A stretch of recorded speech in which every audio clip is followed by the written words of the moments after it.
Boa tarde.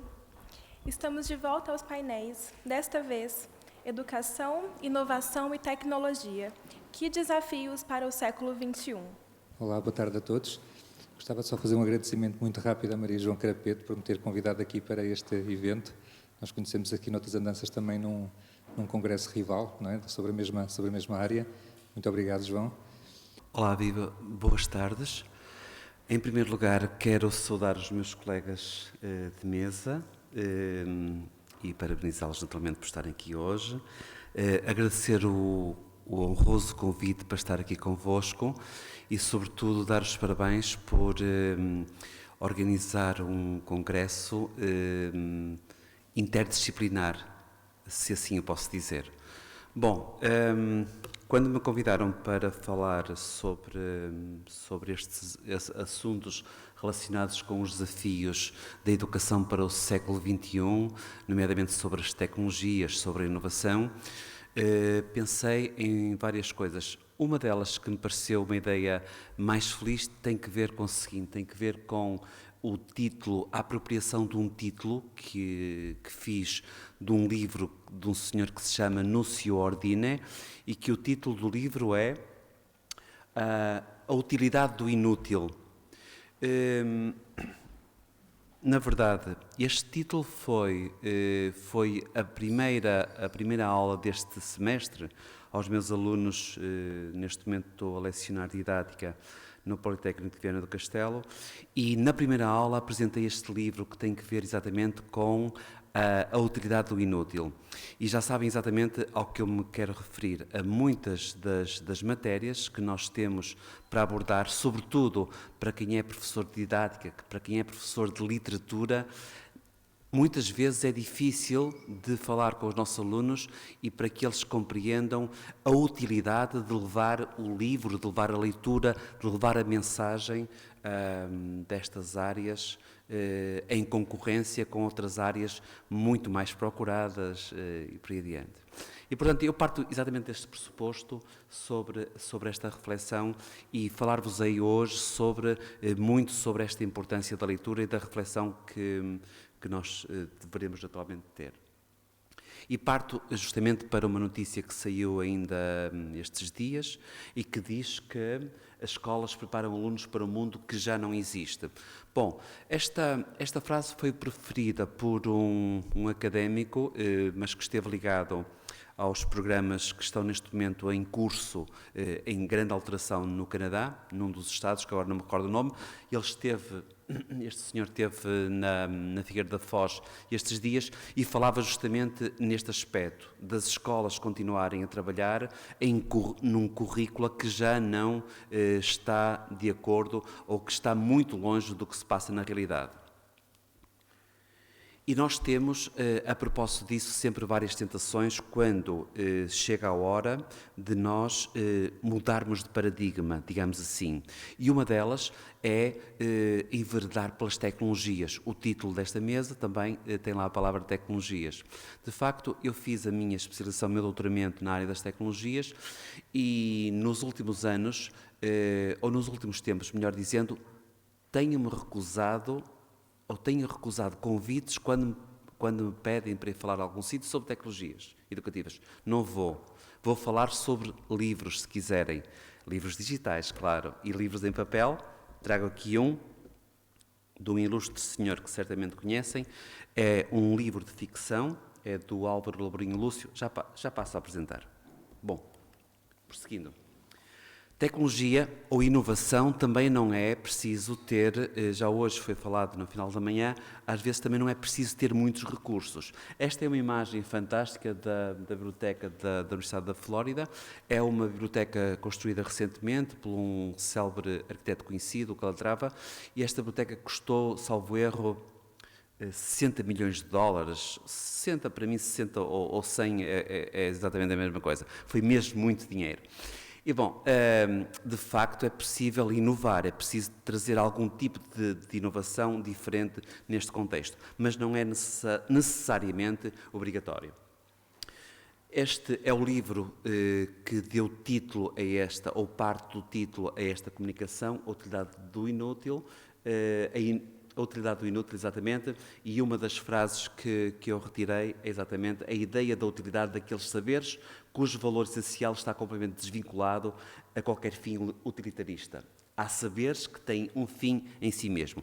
Ora, nos tempos atuais é muito difícil nós prepararmos os nossos alunos para que, no contexto educativo, os nossos alunos, estou a falar dos nossos alunos da faculdade, em contexto educativo, consigam levar a mensagem, nomeadamente a mensagem do valor do livro, nomeadamente a mensagem, que ainda há pouco falávamos ao almoço, da lentidão.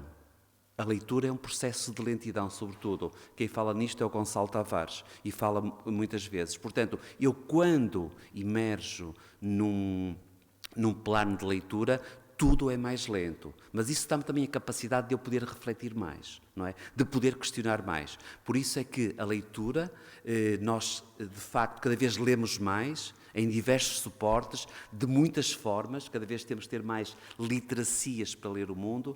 No entanto, a leitura de que eu falo agora é a leitura literária. E essa leitura exige tempo, exige que possamos estar somente a ler. Bom, um outro livro que eu trago é este aqui, que é do senhor que se chama, certamente, subejamente conhecido, que eu cada vez mais admiro, chama-se Álvaro Laborinho Lúcio.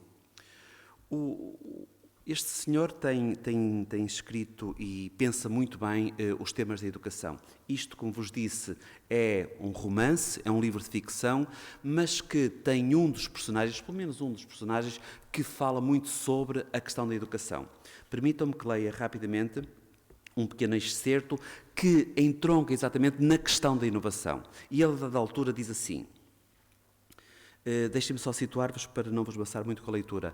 Portanto, trata-se de um professor de música e esse professor de música está a falar exatamente do que é que está a preparar uma aula e de como é que vai ser essa aula. Então reparem no que ele diz.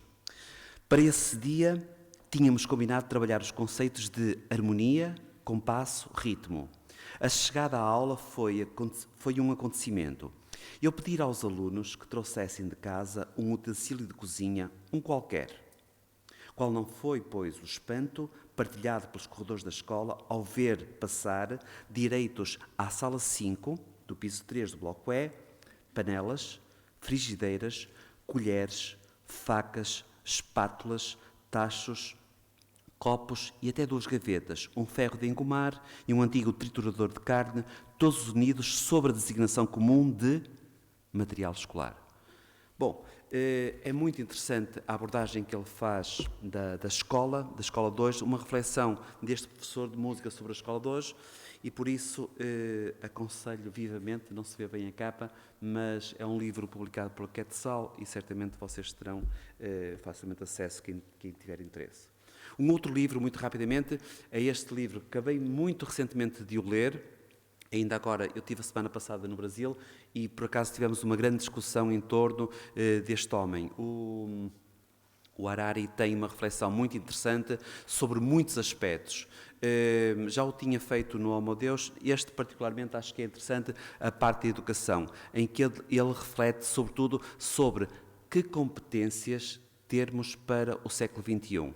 E eu propunha, isto no final do almoço não é fácil para ninguém, eu propunha que um grande desafio, que era responderem, na vossa perspectiva, isto é um teste e podem reprovar, naturalmente, eu propunha que pudessem responder a um questionário, a um quiz que eu vou projetar, só têm que ter telemóveis convosco, ok? Têm, telemóveis e internet, sim?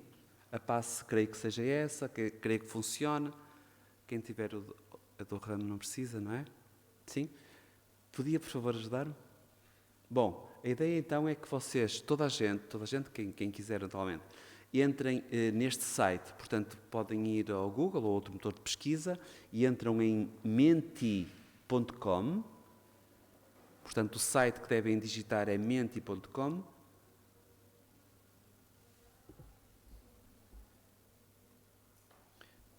Peço a complacência do moderador só para me dar mais 2 minutos para realizar este... Desculpa? Tem que colocar um bocadinho mais para cá, porque tem que se ver aquele código depois. Portanto, o primeiro passo é colocar é entrar no site menti.com. Conseguiram? Já conseguiram? Alguma dúvida? Não? Podemos prosseguir? Ótimo. Depois de entrarem em menti.com, apareceu, pede um código, certamente, sim? O código é justamente esse que está ali, é 602974. Ok? E depois aparecerão 4 campos para preencher. Nesses 4 campos, vocês devem responder quais as competências que elegeriam para o século XXI, isto é, que competências deveríamos desenvolver na escola de hoje, está bem? Fica ao vosso critério. Não falhem, ok? Senão não têm diploma no final.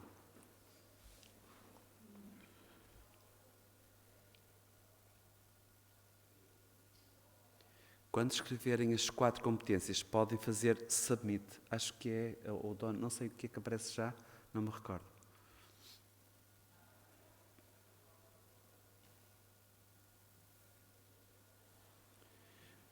O ecrã não mostra tudo, mas supostamente nesta aplicação deveríamos... já está a aparecer. Há gente que já respondeu, portanto, houve uma pessoa.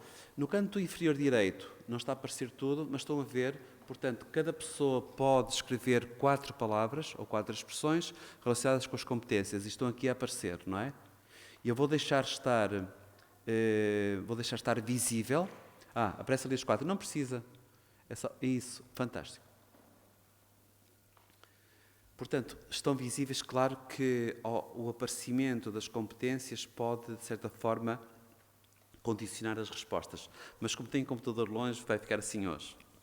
É possível também esconder e só mostrar no final. Temos 11 pessoas a votar neste momento, como podem ver ali embaixo.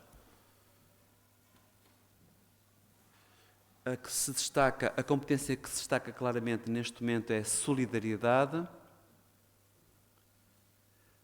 Educação não será uma competência. Não fui claro, peço desculpa. Criatividade, sim. Cidadania, sim. São as mais destacadas.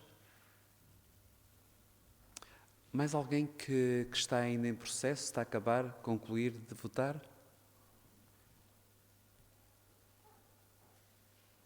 Bom, então ficamos com estas 3 principais. Exatamente, está a acabar. Solidariedade, criatividade, muito destacada, a criatividade, a mais destacada delas todas, portanto, a criatividade, compreendem porquê? Porque houve várias pessoas que votaram na criatividade e, portanto, a nuvem, a tag de palavras foi ampliando a questão da criatividade, solidariedade e cidadania. Essas 3 são as preponderantes. E tem ainda compaixão, ainda bem destacada. Bom, ficamos por aqui. Ficamos por aqui então, está bem?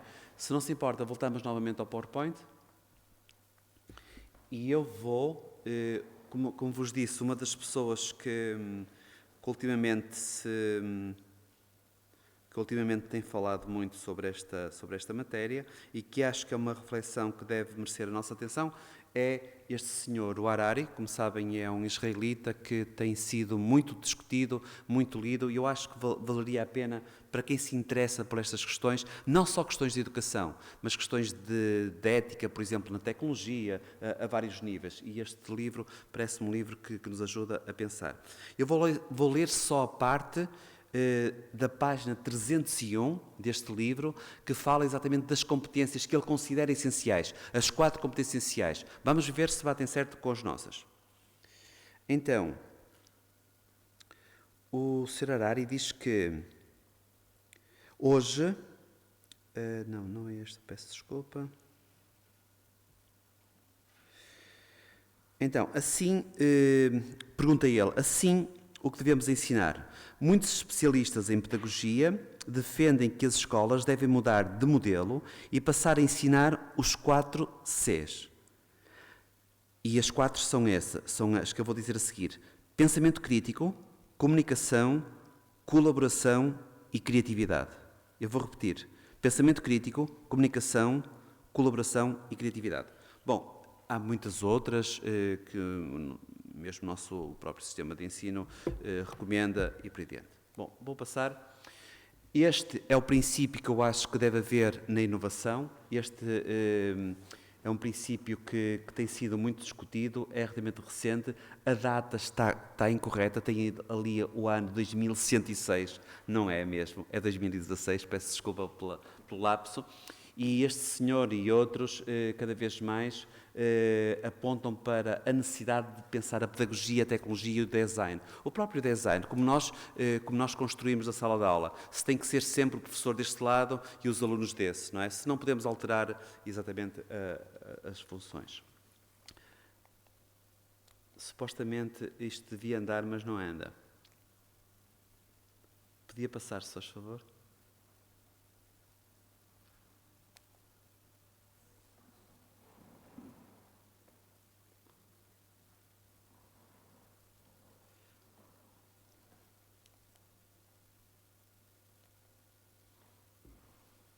Eu queria, enquanto tentamos resolver o problema dos slides, deixem-me só o que é que se segue no resto da minha apresentação, que estou mesmo a terminar, e queria-vos falar rapidamente só de 2 projetos ou 3 que eu coordenei ou estive muito ligado. Um dos quais foi um que foi apresentado, foi um livro que foi apresentado muito recentemente. Já estamos? Será que já posso? Portanto, estas são algumas das competências ou alguma das competências, diria assim, que hoje estão consignadas no perfil do aluno: pesquisar, descrever, avaliar, validar, mobilizar a informação de forma crítica e autónoma. Eu vou ser mais rápido um bocadinho. Este é o projeto que eu vos queria falar muito rapidamente. É um projeto que se designou a várias mãos. Foi um projeto bem sucedido, foi na Póvoa de Varzim. Eu sou já agora coordenador interconselhio da rede de bibliotecas escolares, portanto coordeno colegas, professores bibliotecários, e faço interface com os diretores das escolas, com o Ministério da Educação e com as câmaras municipais, e essa, a minha função é, por exemplo, dinamizar este tipo de projetos. Portanto, fizemos rapidamente em que consistiu desde o pré-escolar até o ensino secundário, inclusive com encarregados de educação a participar.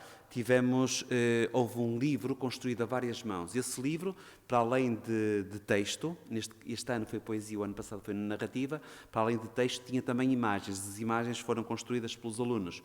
Para além disso tinha também, vou passar à frente, tinha também QR Codes. Como podem ver, quem não está tão familiarizado, estes quadradinhos são QR Codes de áudio. Os alunos, para além de fazer os poemas, para além de desenhar, tinham também que gravar áudio nos poemas. E, portanto, através do QR Code é possível ouvir-se. Este foi um outro projeto que eu tive, trabalhar com e-readers e biblioteca digital. Este foi um outro que foi muito engraçado. Não sei se conseguem ver, isto é uma parede em vinil e nesta parede vocês podem ver lombadas de livros. Em cada uma das lombadas tinha um QR Code e, portanto, era possível aceder a parte do conteúdo do livro, ou uma sinopse, ou acerca do autor. Os QR Codes eram amovíveis, portanto, podia-se colar e podia-se retirar. Este foi um projeto que fez muito sucesso na altura nesta escola. Bom, aqui podem ver mais uma imagem de pormenor, exatamente ampliado o QR Code, e terminava com este ensaio, um ensaio que eu volto lá muitas vezes e que tem que ver é do Humberto Eco e que ele chamou A Força do Falso. Resumidamente, o que é que ele diz, Humberto Eco? Que ao longo da história da humanidade há questões que tendem a eternizar-se, mesmo que sendo mentira. Não é preciso ir buscar nenhum exemplo. Vocês sabem de que até houve gente que de tanto lutar contra essa mentira que até foi parar à fogueira, como sabem. E, portanto, estas questões, e quando entramos no mundo da educação, as coisas são muito complexas, porque somos um mundo muito fechado. Eu sou professor, muito fechado, muito tradicionalista e que é muito difícil de fazer mudanças, não é? Vocês reparem só, a questão da internet em todas as áreas do mundo, em todas as áreas profissionais, se não houver, a internet é hoje, tem que haver. Se não houver, para. Na escola não, na escola continua tudo quase igual, não é? Portanto, as coisas ainda temos muito que caminhar. Bom, agradeço muito a vossa atenção, espero que tenha sido útil a reflexão. Obrigado. Boa tarde a todos. Agradeço e parabenizo a Maria pelo evento e dou boa tarde a todos os colegas e auditório. Vou pegar até carona no que o professor acabou de falar, porque quando eu entrei na Universidade Federal do Paraná como professora, me perguntaram para que serve direito romano. Pois então, esse foi o meu projeto para poder entrar como professora lá, e eu estou apresentando para vocês. Ele está no início, são 4 fases, eu vou tentar acabar ele esse ano, senão eu vou tentar terminá-lo o ano que vem. Então, eu vou passar aqui mais ou menos o que é esse projeto. O nome do título ficou Um projeto de história pública do direito na Wikipédia, o caso do direito romano. Atualmente, de acordo com Aldo Schiavone, a tradição romanística está em crise, pois deixou de contribuir para legitimar, validar ou racionalizar o direito vigente. O fato do direito romano praticamente ter deixado de ser uma disciplina obrigatória na maioria das universidades reforça essa assertiva. Diante desse quadro, o jurista italiano entende que o momento seria de renovação e revisão da tradição romanística. No nosso sentir, o momento também seria de divulgação científica dessa revisão historiográfica do direito romano. Isso levando em conta especialmente a rede mundial de computadores, que, se bem manejada, amplia democraticamente os horizontes do conhecimento para o grande público, ao mesmo tempo em que é um recurso didático em que pode auxiliar no processo de aprendizagem de seus interlocutores, os estudantes de direito. Considerando o caso do direito romano e que atualmente em diversos países, em particular o Brasil, há uma onda de revisionismos ideológicos e negacionismos de diversos fatos históricos, que é produzida pelo público em geral e também, infelizmente, por historiadores profissionais que se apropriam e se desvirtuam da historiografia. Dentre esses fenômenos, no Brasil, por exemplo, está acontecendo diversas pessoas, né, falando que o nazismo é de esquerda, que retomando a ideia de Deus Vult, negando tortura e chamando o movimento da ditadura, chamando de movimento o golpe civil e militar no Brasil de 64.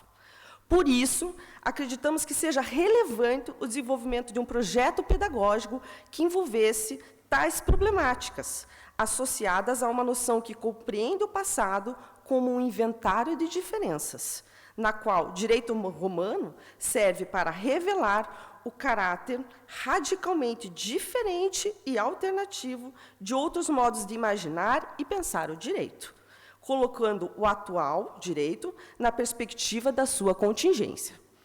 Nesse compasso, a disciplina do direito romano, que é cursada obrigatoriamente no primeiro ano, no curso de Direito na Federal do Paraná, foi pensada a partir das atuais reflexões do campo historiográfico da história pública, que está cada vez mais consolidado.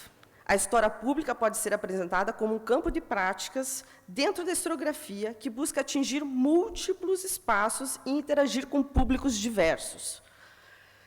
Dentre eles, com a finalidade de debater diferentes formas de representação do passado e analisar a repercussão do uso do passado no presente. A definição dessa prática se ajusta adequadamente aos propósitos que queremos dar ao curso de Direito Romano. Refletir sobre o uso do passado, Direito Romano e Internet, e construir uma história pública e crítica da tradição romanística. Com isso, pretendemos propiciar a formação de consciências históricas, aproximando os alunos e as alunas da pesquisa e da experiência de executar uma tarefa típica de um historiador público ou prático, já no início das suas atividades acadêmicas. Então, assim, quais são essas fases, como é que eu desenvolvi esse projeto? Para atingir tal escopo, a disciplina foi dividida em 4 fases, a fim das quais tem sempre uma avaliação que eles têm que me entregar. Então, seriam os 4 bimestres, em 2 semestres. Na fase 1, por meio de aulas expositivas, pretendemos situar os alunos na historiografia, crítica, jurídica e na atual produção dos historiadores públicos. Daremos especial atenção aos textos que tratam dos negacionismos e revisionismos históricos. porque a produção de fake news e fake history propagadas na mídia cada vez mais nos afeta como sociedade. Por consequência, faz imprescindível refletir sobre o papel do historiador e da história na sociedade contemporânea. Acreditamos que, efetivamente, parece que o ofício do historiador tem que ser reinventado, com investimentos em metodologias e didáticas inovadoras, com preparação às habilidades de boa escuta e escrita empática, desenvolvimento de atitudes militantes e de enfrentamento nas redes sociais e na internet, aparelhamento dos cursos com laboratórios de áudio e vídeo e com a criação de novos produtos, de modo a se tornar mais interessante às demandas da sociedade da informação. Tais inovações, contudo, não devem olvidar a máxima de que, nas redes sociais, na internet, antes de dizer a verdade, é dever dos alunos, futuros historiadores e futuros juristas, evitar a mentira e promover a diversidade cultural, de modo a fugir dos perigos de uma história única, de uma única história, como apontou aqui Amanda. Na primeira avaliação, os discentes ficaram encarregados de pesquisar e analisar a atual produção acadêmica tradicional e também a crítica sobre o direito romano. Ao mesmo tempo, também ficaram imbuídos de pesquisarem as narrativas que circulam na internet sobre o direito romano. Incluindo aí, eu pedi memes, eu pedi podcast, eu pedi videogame, eu pedi tudo que eles encontrassem sobre direito romano nesse mundo que eles vivem hoje, né? Nós vivemos. E, especialmente, eu pedi para eles verificarem o que é o direito romano na Wikipédia lusófona.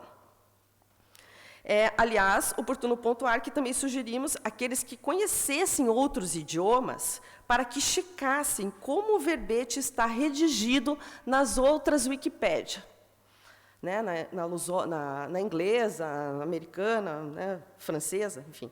Por fim, apresentamos já nas primeiras aulas uma lista com assuntos pertinentes ao direito romano, para que os alunos e as alunas formassem equipes e escolhessem seus temas. Também possibilitamos, tal como recomendado como Paulo Freire, que eles escolhessem o que bem quisessem, desde que relacionado com o direito romano. Encerrado esse processo, a gente foi para a fase 2. Né? O foco da disciplina aqui, nessa fase 2, é realmente desenvolver e construir o verbete na Wikipédia. Ao final dessa fase, solicitamos a apresentação de uma primeira versão da redação do tema escolhido, todos devidamente referenciados para avaliação de conteúdo e de adequação técnica ao formato Wikipédia. Nessa fase, reforçaremos os cuidados com questões de ética acadêmica, especialmente com plágio, e apontaremos os pontos que merecem ser melhorados. Na fase 3, entrega do verbete do assunto escolhido. Aqui, a gente vai avaliar como os alunos organizaram suas próprias ideias, de modo a deixarem precisas para o público. Além do conhecimento sobre o direito romano pelo viés crítico, que deverão externar nos seus textos, também exigiremos uma escrita clara, objetiva, coerente e fluida, no que os alunos do curso de letras poderão participar. Assim, privilegiamos, né, a multidisciplinariedade. Fase 4, fase final, o compartilhamento do verbete deverá ser feito pelos alunos, né, com o auxílio do professor, coordenador.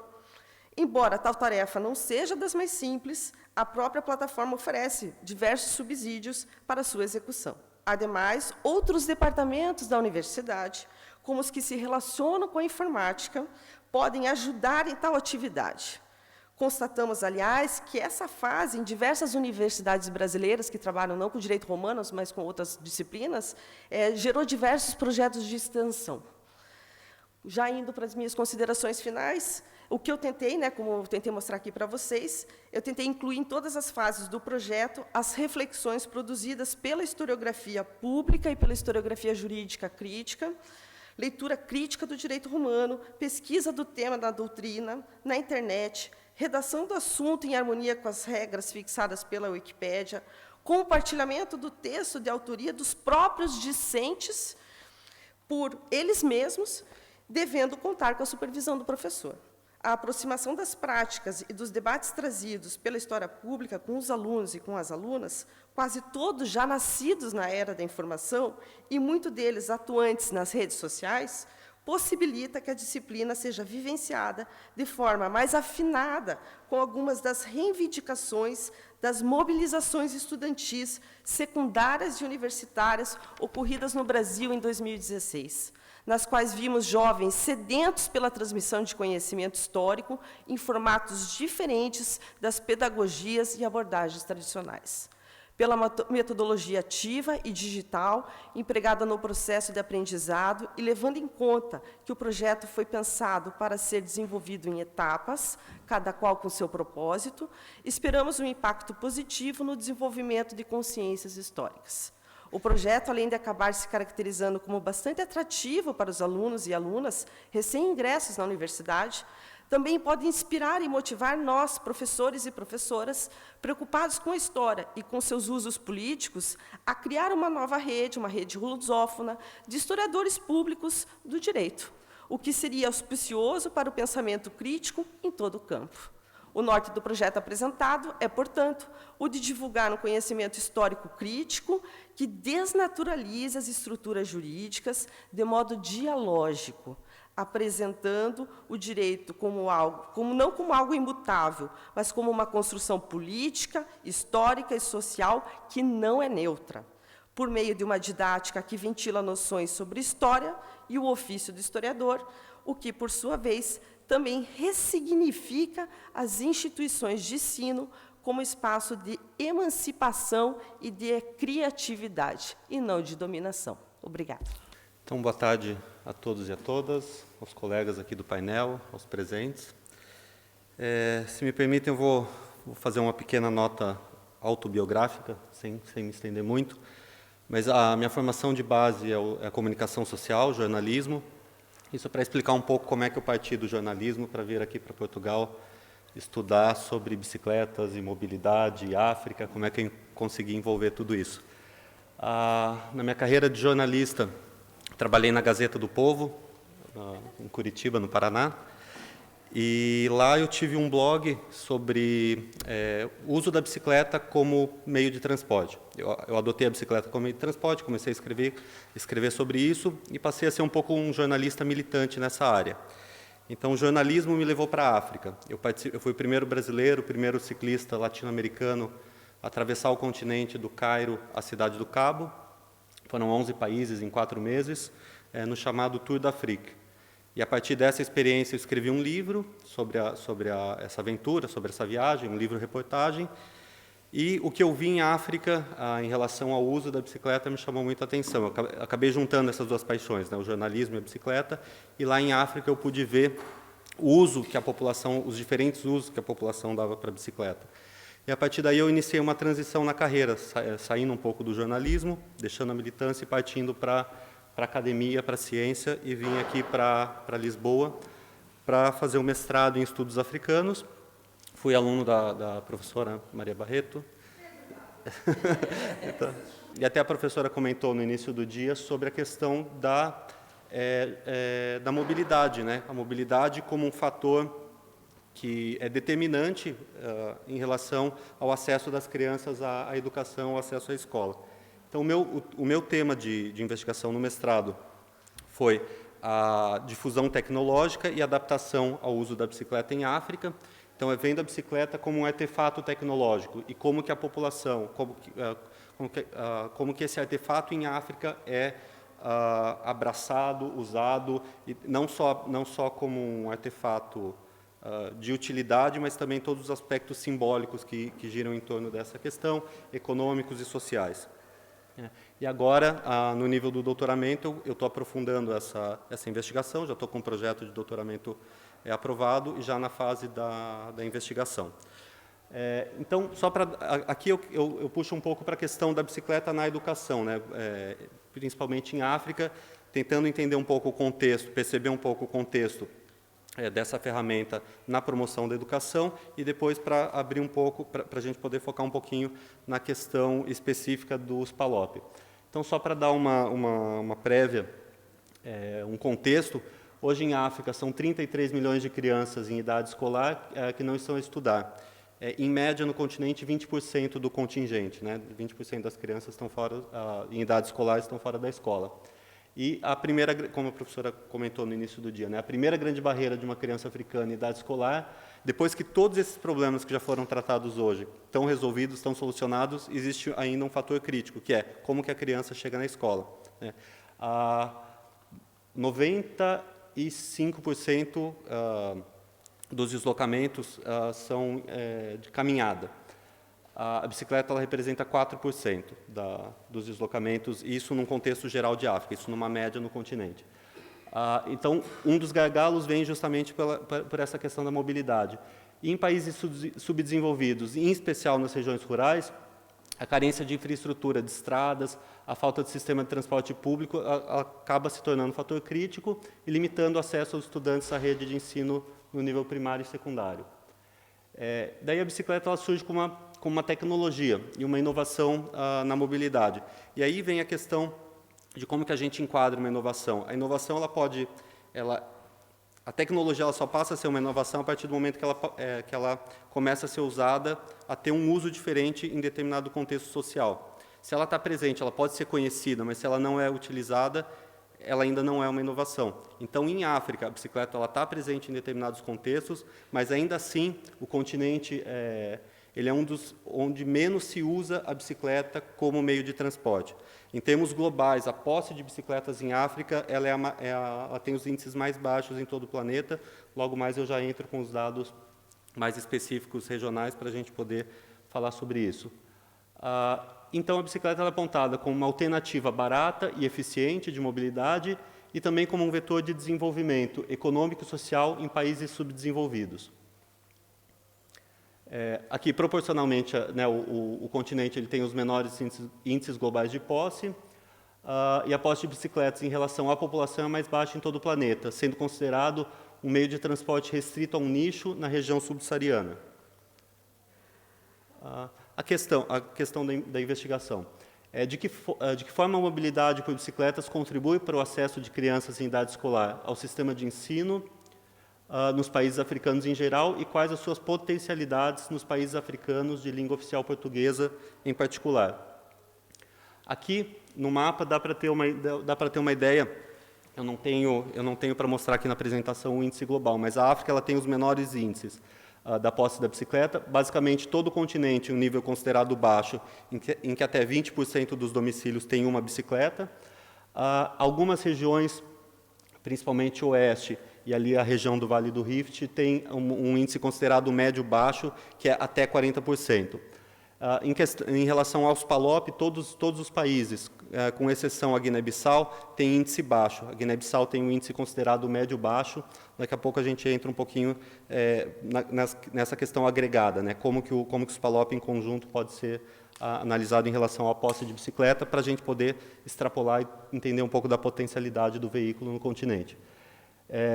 E o levantamento realizado no Banco Mundial na África subsaariana revela que, em média, 25% das crianças em idade escolar vivem a 2 quilômetros ou mais das escolas mais próximas da sua morada.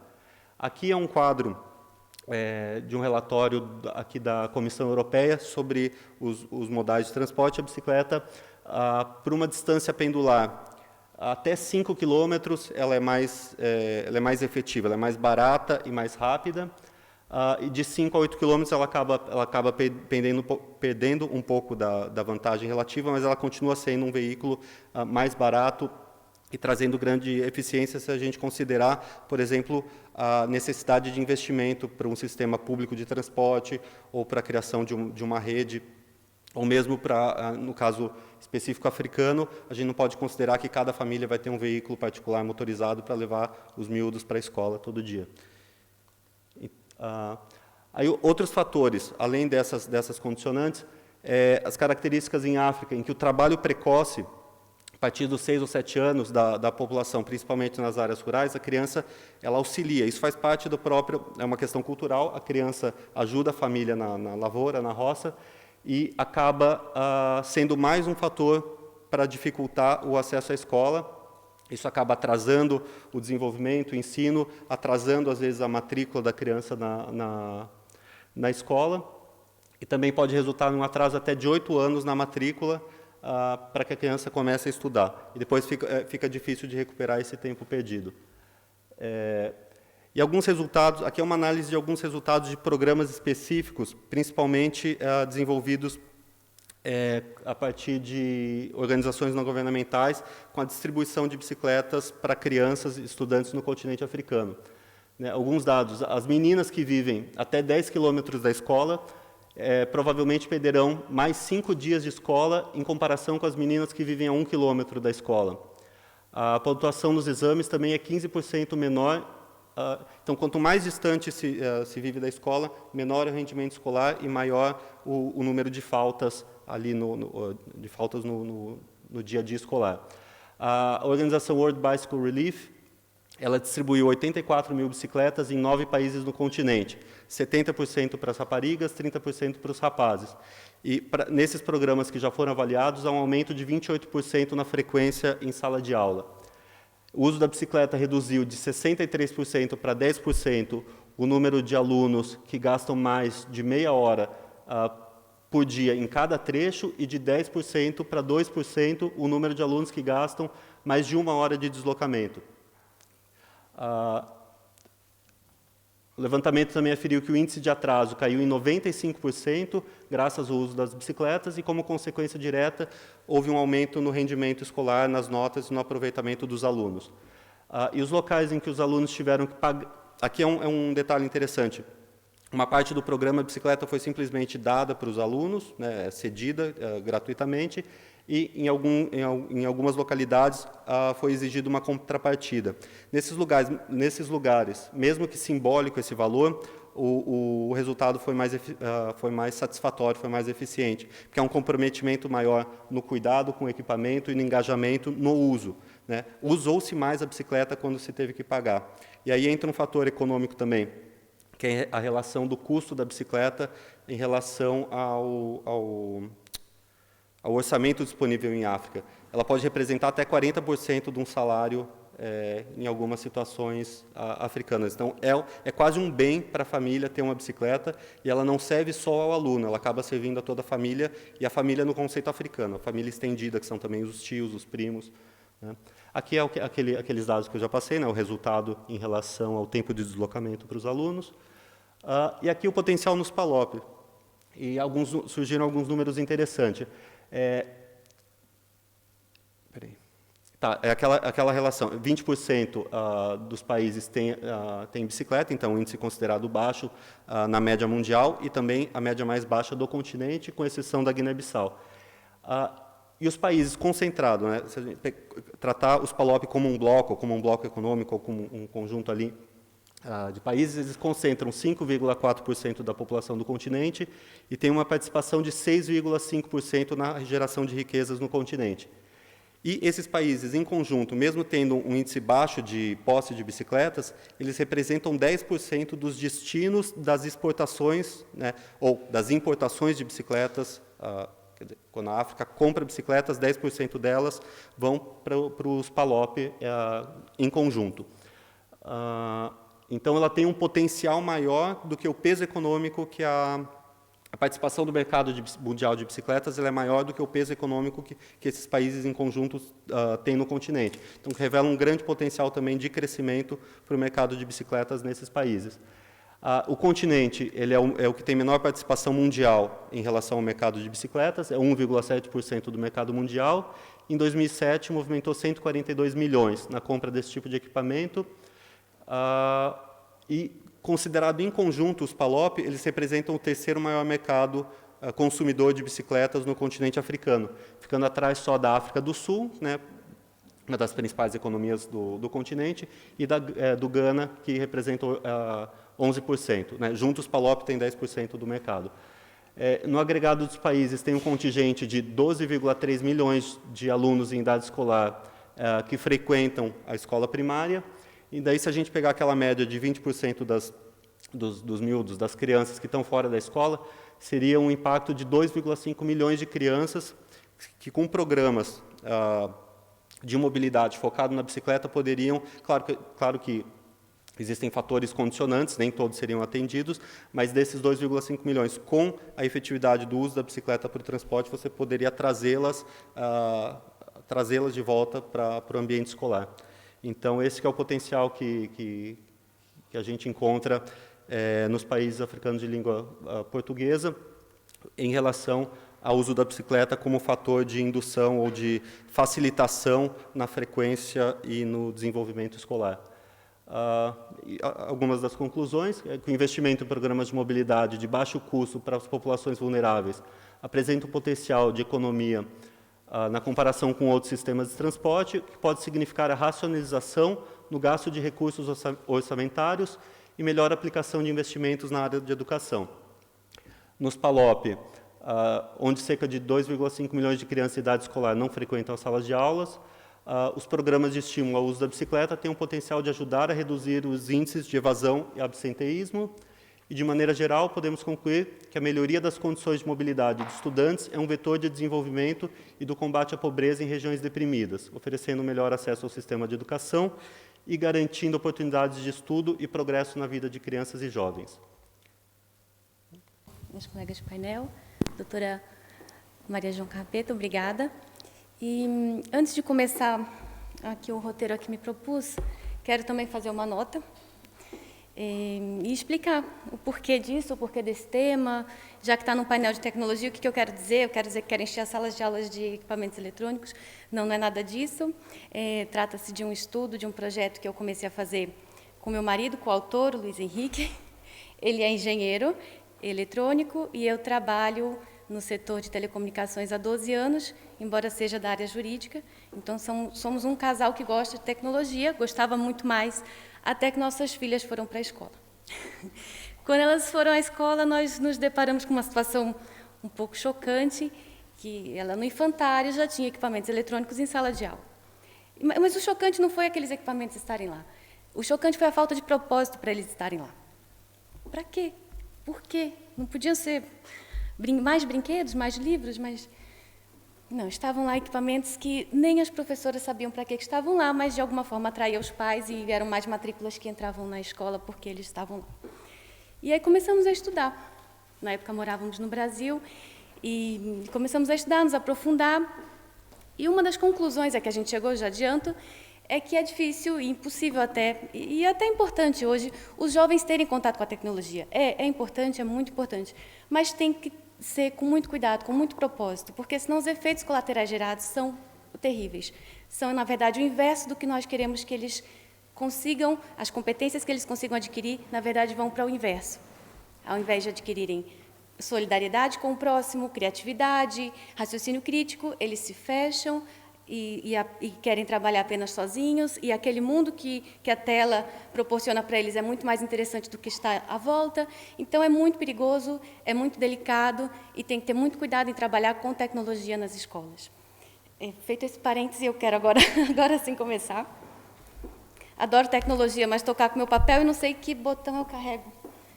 É o primeiro? Ah, sim. Então, para começar, qual é o contexto? Daí nós trouxemos nossa pesquisa para a lusofonia. O contexto em que nos encontramos é de muita desigualdade.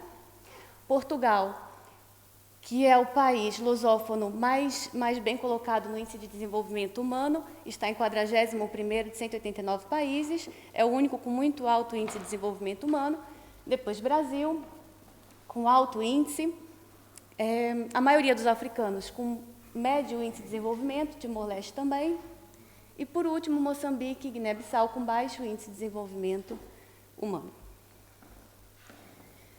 E mesmo Portugal, que é o que está colocado como muito alto índice de desenvolvimento humano, está na cauda da União Europeia. Essa frase não é minha. Essa frase não é minha, eu fiquei chocada quando eu vi e fui pesquisar o porquê. Essa frase é da senhora Maria João Valente Rosa. Ela disse isso em outubro do ano passado, quando era diretora da Pordata. E aí fui ver em que dados ela se baseou para fazer essa afirmação. 2 me chamaram muita atenção. Mais da metade da população portuguesa ativa, entre 25 e 64 anos, não tem o ensino secundário. Isso corresponde a 52% da população ativa, portuguesa ativa. Enquanto que a média europeia é de 23% neste parâmetro. E o outro dado que também me chocou é que de toda a Europa, só Malta tem uma população menos escolarizada que Portugal. Então, foi daí que ela... Para os demais países lusófonos, a situação ainda piora, porque estão com índice de desenvolvimento humano mais baixo, e ainda há a questão de serem ex-colônias. Isso, há muitas pessoas que dizem que não gera nenhuma desvantagem, mas, na minha visão, no âmbito da educação, gera sim, porque também pesquisa que nós fizemos, na época colonial, a administração portuguesa, ela desenvolvia apenas as principais cidades, ela fazia distinção econômica para o acesso ao ensino e também tinha como objetivo perpetuar a colonização. Então, gerou um impacto negativo. Outro fator, após a independência, algumas ex-colônias não ficaram livres. Timor-Leste teve ocupação da Indonésia até 99 e Angola até 2002, guerra civil. Então, é recente o momento em que eles realmente tornaram-se livres e puderam se instituir como Estado. E aí, diante disso tudo, qual o caminho seguir? Temos um cenário entre os países lusófonos, que é o que eu acabei de escrever, no cenário global, muita tecnologia, muita interconexão entre os países em todos os sentidos. E o que a gente faz? Para saber o que fazer, tem que ver onde se quer chegar. E as metas estão na Agenda 2030, principalmente na ODS 4, da qual eu destaco garantia do acesso à educação inclusiva, de qualidade, equitativa e promoção de oportunidades de aprendizagem ao longo da vida para todos. O cenário atual, mas as metas de onde queremos chegar, leva-nos, e agora é nossa opinião, leva-nos à introdução, sim, da tecnologia, mas com os cuidados a que me referi. E dos caminhos que achamos interessante é a tecnologia na vertente do pensamento computacional, para ensinar o raciocínio computacional. Por quê? Porque o raciocínio computacional ele é um método, ele é uma forma de resolver problemas que tem sido adotado, é a forma de pensar do cientista da computação que tem sido adotado no dia a dia e tem se mostrado vantajoso, tem apresentado resultados positivos, porque é objetivo, é conciso, é prático. Então, ensinar como que se pensa, eu tenho um problema para resolver, como é que eu vou fazer? Eu vou equacionar, vou tentar trazer esse problema para uma forma mais fácil de resolver do que o tamanho que ele parece ter. É um método muito interessante e, para ensiná-lo, não precisa de muita tecnologia. Tem um caso recente, eu acho que eu não coloquei nos slides porque eu vi essa semana, na última revista da Associação de Professores Portugueses de Matemática, saiu a publicação de um artigo, essa revista é de março de 2019, janeiro a março de 2019. Saiu a publicação de um artigo que, na verdade, é o resultado de um estudo, de uma experiência, que 3 mestrandas de Santarém fizeram. Elas foram aos alunos do primeiro ciclo, levaram um robô simples, um modelo pequeno, simples, que custa em torno de 25 euros, então não é caro, e pediam que os alunos resolvessem desafios matemáticos utilizando esse robô. Eram, na maioria, desafios que estavam ligados a figuras geométricas. Eles tinham que programar o robô e o robô apresentava a solução. A resposta que os alunos deram foi muito positiva. As alunas levaram em consideração o quanto que eles discutiram entre si, porque um dos propósitos é que eles sempre trabalhassem em dupla, para que conseguissem ser solidários, para que conseguissem ouvir críticas, para que conseguissem criticar de forma construtiva, porque eles tinham que atingir um objetivo comum. Então, não adiantava ser uma crítica destrutiva, tinha mesmo que conseguir debater e chegar ao resultado final. E todos conseguiram, os 43 ficaram muito motivados, criativos, trouxeram soluções que elas não tinham conseguido prever, e foi um sucesso que vai se repetir. Né? Foi uma conclusão muito boa, é recente, foi feito ano passado e publicado agora. Desculpa o capacete, é porque a gente não quer que a tecnologia seja isso, um capacete que não deixa nem pensar, a criança não sabe nem o que está com aquilo na cabeça. A gente quer o contrário, que consiga usar a tecnologia a favor do estímulo ao raciocínio, à criatividade, à solução de problemas. Aqui sobre o pensamento computacional. é a forma de pensar de forma lógica, decomposição com algoritmos, abstração. E aí eu trago novamente para os lusófonos. E faz sentido isso tudo, com tantas desigualdades sociais, aquele cenário dito lá na frente? Para nós faz sentido e faz ainda mais sentido. Por quê? Nós que temos a língua portuguesa como língua-mãe, sentimos, eu não sei se é a sensação de todos, mas nós sentimos uma certa desvantagem em relação a outras pessoas que têm como língua-mãe uma língua preferida dos editoriais, dos empregadores, como é o inglês, por exemplo. E essa desvantagem, ela pode ser tirada quando você aprende uma forma de comunicação, uma forma de pensamento que é neutra. A nigeriana que trabalha no setor de telecomunicações do país dela, não vou conseguir lembrar o nome agora, ela fala exatamente isso, que a tecnologia é uma oportunidade que a África precisava. Por quê? Porque não tem religião, não tem cultura, não tem grupo étnico, independe de onde você nasceu. Então, é uma forma que ela vê de conseguir tirar o atraso, não passando pelo que ficou para trás, mas dando um salto, chegando onde se está hoje. Não preciso, mas os africanos, infelizmente, tiveram menos acesso a livros do que os portugueses. Então, agora vamos dar tudo que os africanos não tiveram naquele tempo de uma vez só. Não, não vai ser possível. Ela sugere que se dê o salto com a tecnologia. E eu concordo se for nesse sentido, de usar a tecnologia com um propósito muito bem definido. E aí, onde estamos? Os países de língua portuguesa, da comunidade de países de língua portuguesa, que são os lusófonos menos Macau, estão investindo no caminho da tecnologia. Ressalvo que nem sempre com esse cuidado de qual é o propósito, muitas vezes é só investir em tecnologia por investir, mas em alguns casos a gente vê esse propósito de ensinar uma forma de raciocinar, uma forma de comunicação neutra. E esse é um propósito que foi trazido pela Unesco. Desculpem, a letra está pequena, mas é porque eram muitos exemplos. Realmente eu fiquei satisfeita de ver os exemplos. Portugal, desde 1985, teve um projeto pioneiro, que é o Projeto Minerva, e agora está com um projeto que começou em 2017, é o E2030. Timor-Leste, há pouco tempo, conseguiu instituir seu Ministério das Comunicações, mas já está preocupado em inserir tecnologia da informação e comunicação nas escolas. E o caso que mais me chama a atenção é o da África, embora não seja um lusófono.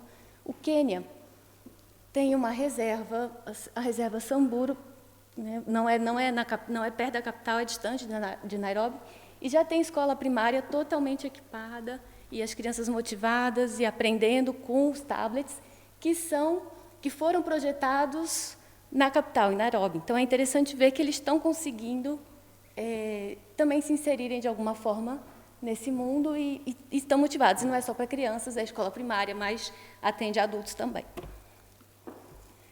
E aí eu termino com uma frase de incentivo, que a gente consiga realmente trabalhar e mudar o sentido da tecnologia na educação, porque da forma que está sendo aventada, deixa a desejar, e que a gente consiga gerar nas crianças autoconfiança e imaginação. Boa tarde. Primeiramente, agradeço a oportunidade de estar aqui compartilhando com vocês esse momento de tão grande conhecimento que a gente adquire com os colegas. E eu gostaria de quebrar aqui um pouco o protocolo, como de praxe, para mim, pelo menos, e gostaria de propor uma atividade que será dividida em duas partes, né? A exemplo do que o colega fez, eu gostaria de pedir que acessassem os celulares, computadores, notebook, quem tiver acesso, e acessassem esse site, Socrative. Alguém já conhece, já usou o Socrative? Uma pergunta que eu gostaria de saber de você, eu não consigo ficar parado, né? O microfone para mim vai ser um problema, o microfone parado. Uma pergunta, alguém aqui é docente, trabalha como professor, vários professores aqui, né? Ok. Gostaria que vocês acessassem o socrative.com e logo que vocês fizerem a busca, vai aparecer duas possibilidades de acesso, como professor, como estudante. Peço que entrem como estudante. Lá terá uma sala, a sala IGA 9829. Se já aparecer uma pergunta para vocês, eu peço que não respondam ainda.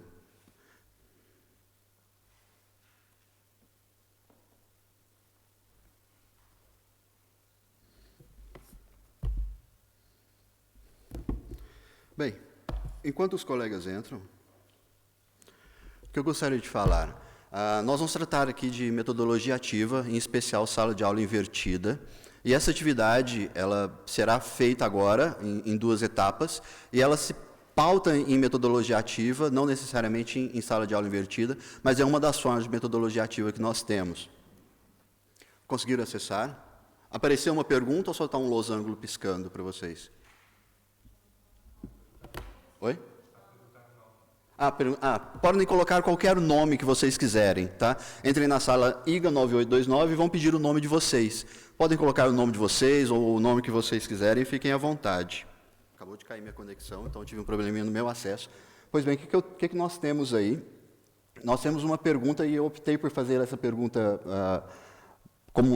na matéria de física, não entrar na matéria de direito, porque na matéria de direito a gente sempre tem aquela divergência doutrinária, né? E na física nós não temos muita divergência doutrinária, salvo algumas raríssimas exceções.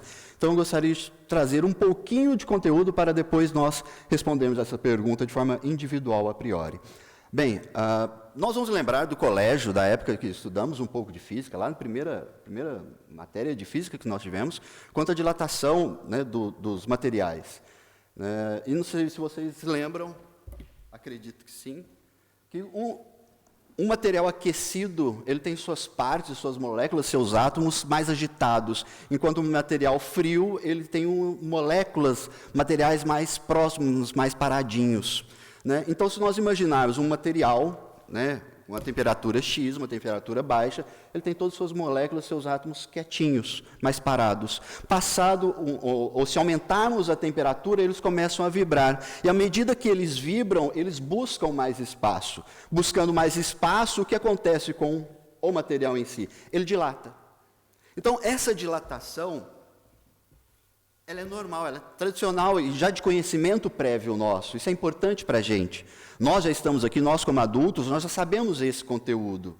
Então, essa dilatação, ok? Os átomos, as moléculas buscam mais espaço, faz com que o material cresça. O problema é, imaginem, né? Só uma coisa, essa vibração e essa dilatação é em todos os sentidos. Né? Então, se nós temos uma placa, a dilatação vai tanto para o sentido interno quanto externo da placa, e até mesmo em sua espessura. Mas e se nós fizermos um furo no meio da placa? A pergunta é sobre esse furo. Se nós fizermos um furo no meio dessa placa de metal, né, já que os átomos, as moléculas que estão à sua volta, elas vão dilatar, esse furo também sofre a influência dessa dilatação. Mas as moléculas vão forçar tanto para dentro quanto para fora. Então, a dilatação maior, a externa, ok. O furo, o que vai acontecer com o furo? O furo vai diminuir, o furo vai aumentar juntamente com a placa, ou, proporcionalmente, o furo mantém-se do mesmo tamanho? Essa é a pergunta que eu gostaria de fazer com vocês. E só um minutinho, porque eu não estou conseguindo acessar aqui o meu Socrative. E essa é a pergunta que eu tenho aí para vocês. O que vocês têm aí? Uma chapa metálica com orifício circular, numa temperatura baixa, após aquecida, o que acontece com o furo? Aumenta, diminui ou permanece? Gostaria que vocês respondessem de forma individual. Não, acabei de conectar, agora eu estou vendo aqui que algumas pessoas apenas estão acessando, agora que eu estou tendo a resposta de alguns colegas colocaram letra A, letra C, e antes de dar a resposta, gostaria de valer de uma metodologia ativa aqui, que é um pouco utilizada, né, que é o compartilhamento de conhecimento por seus pares. Então, gostaria que vocês dividissem, às vezes, em duplas, trios, como vocês quiserem, 3, 4, 2 pessoas, e tentassem convencer o colega da sua resposta, de que a sua resposta é a certa.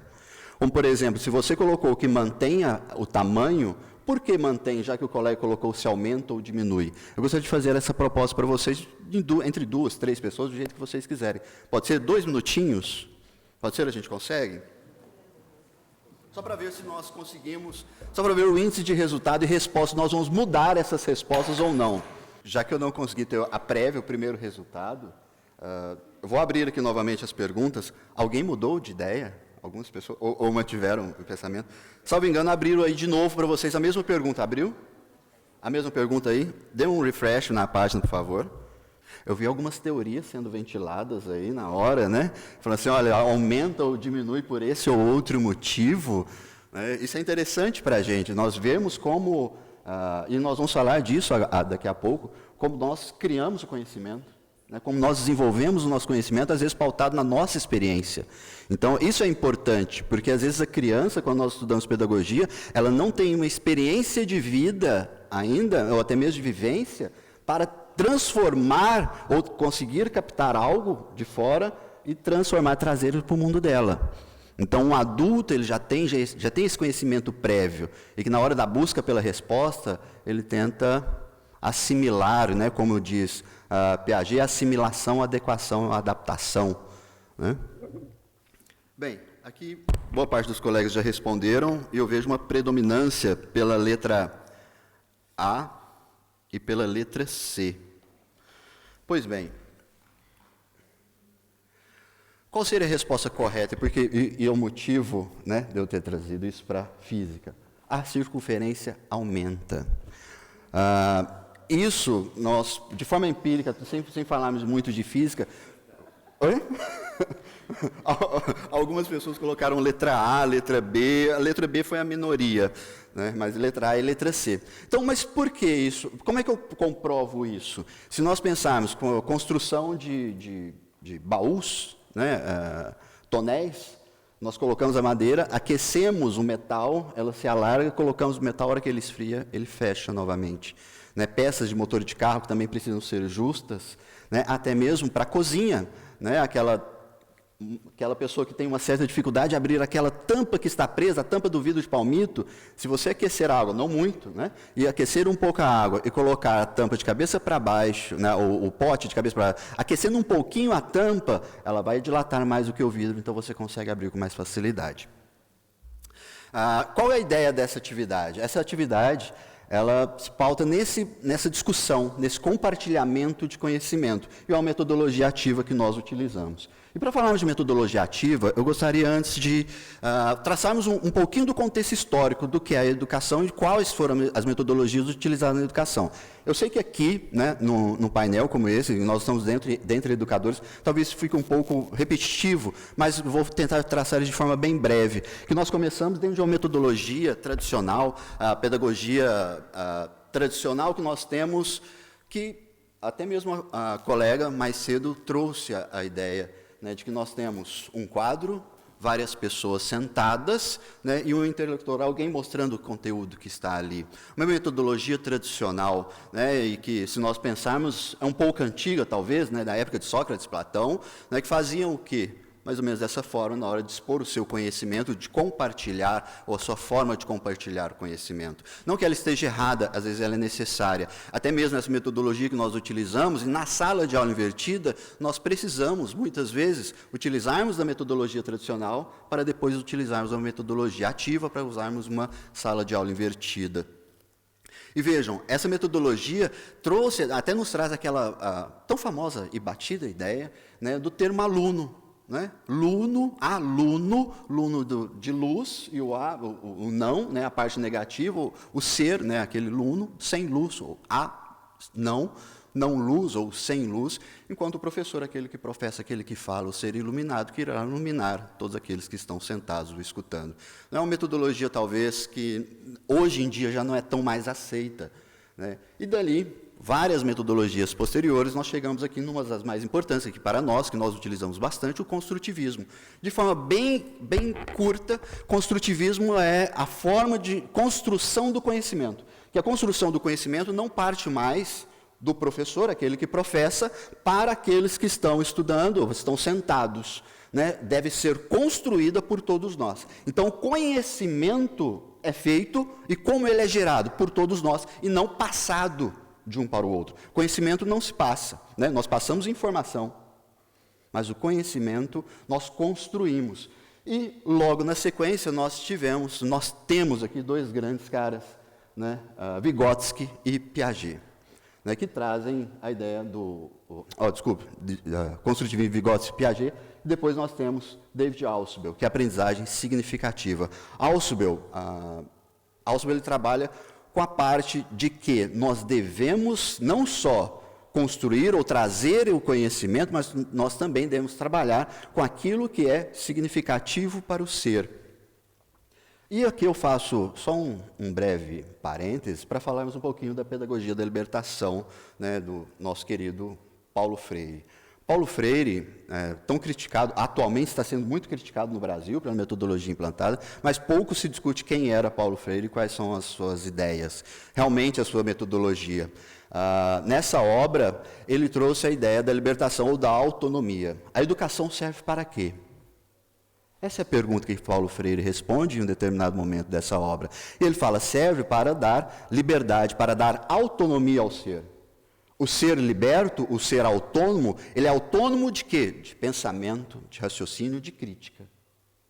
Então, aquele ser, aquele indivíduo que não possui uma educação, ou uma educação de qualidade, ele não tem uma liberdade em seu pensamento, não tem uma liberdade crítica. Algo muito combatido por Paulo Freire e tão criticado atualmente no Brasil, né? Questões políticas ou não gostaria de entrar no mérito, mas é algo que nós devemos pensar, né, não só no nosso país, mas acho que no mundo todo, essa liberdade, essa autonomia que a educação é capaz de dar. Saindo um pouco das metodologias tradicionais discutidas, entramos na metodologia ativa, e a primeira delas que eu gostaria de tratar, dentre inúmeras que existem, a problematização, o arco de Maguerês. Alguém já trabalhou com, ou já estudou, já ouviu falar dessa metodologia? O que ela trabalha? Ela se pauta em problematizações, que mas eles trazem a ideia de que a educação é melhor trabalhada de forma ativa, com base em problemas. E eu gostaria de fazer um parênteses quanto à andragogia. O que é andragogia? Mais falado, difundido na década de 70.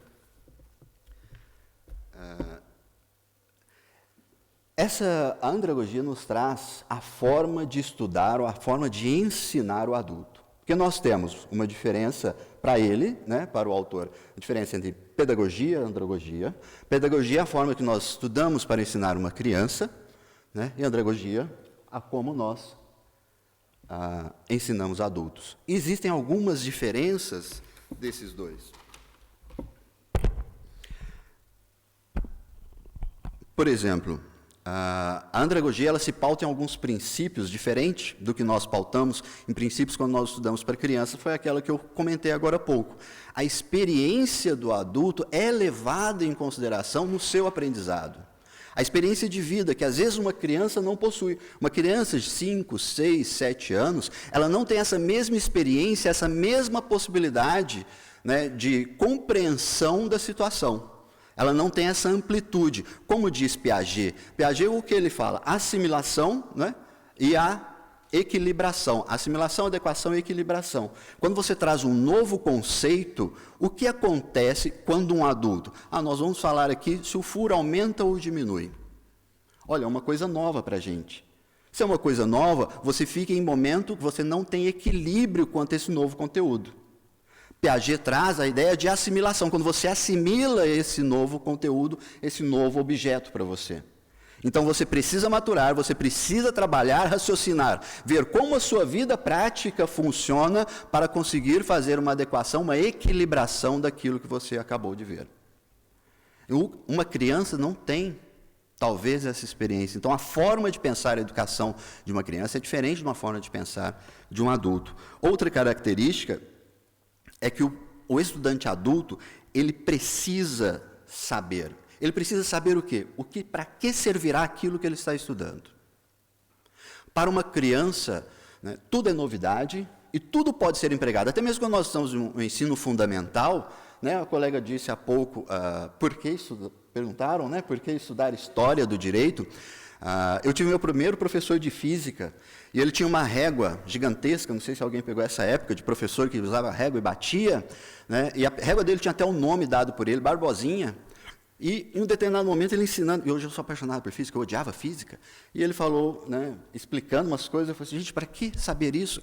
E como eu era, né, sentava na primeira, segunda carteira, ele escutou. Eu falei assim, você precisa saber isso porque cai na minha prova. Eu nunca mais reclamei. Cai na prova, eu tenho que estudar. O adulto não é desse jeito. O adulto precisa saber o porquê. Porque o adulto ele traz a experiência, né, e ele tem uma visão, ele tem um motivo para estar estudando. O que nós falamos, né, ele empurra, né, ele afasta vários prazeres, até mesmo prazeres de ficar em casa para ele estudar.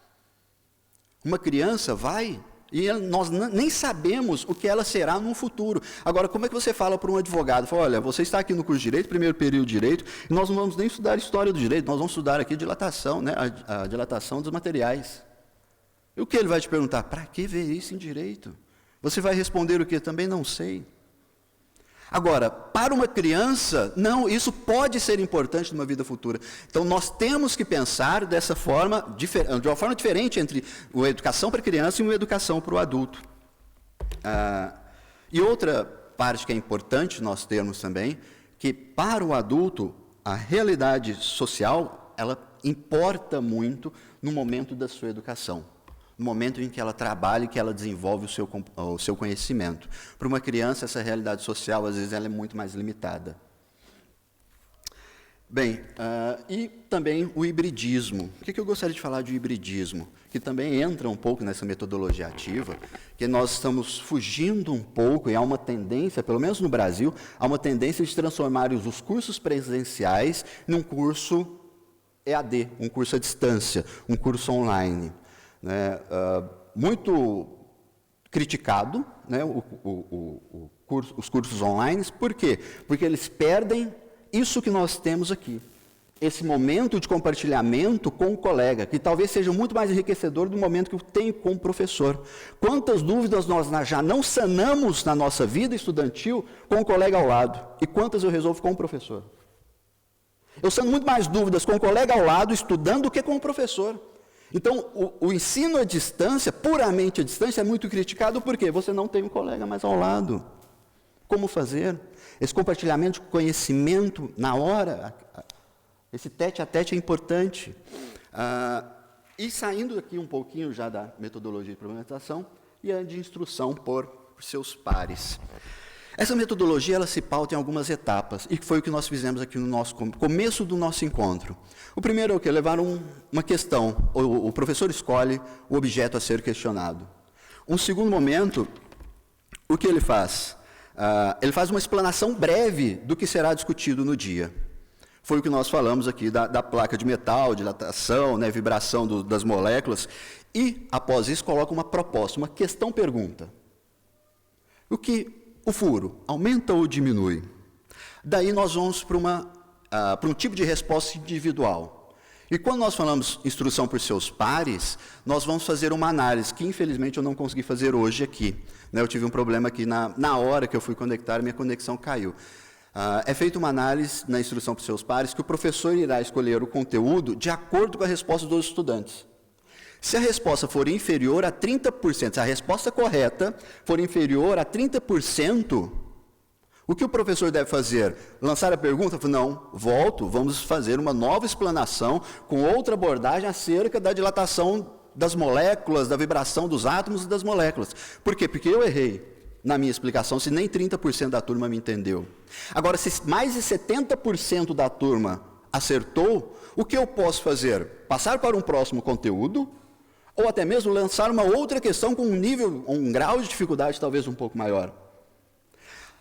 E onde entra a instrução pelos seus pares? Se nós ficarmos entre os 30% e os 70%.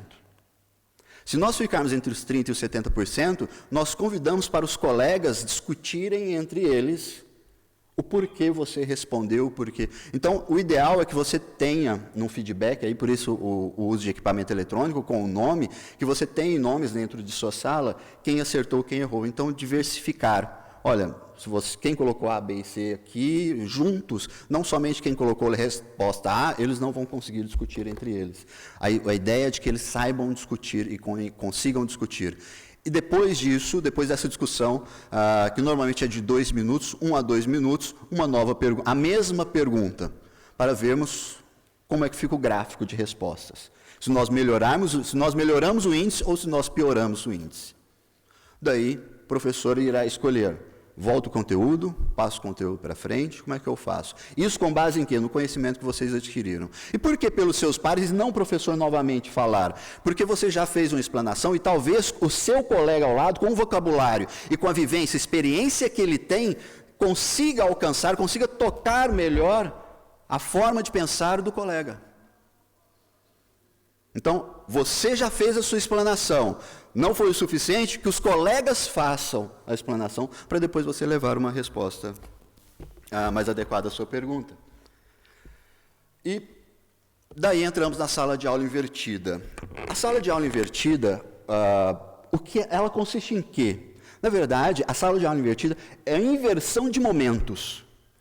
Nós vamos utilizar, que nós falamos de sala de aula híbrida, a sala de aula híbrida nós temos momentos online, né, que é em casa, e momentos presenciais. Como é que nós trabalhamos dentro de uma sala de aula hoje tradicional? O professor chega, explica toda a matéria, fica lá na frente explicando a matéria, passado, no finalzinho da aula, ele lança uma pergunta para ser corrigida no outro dia, mais ou menos assim.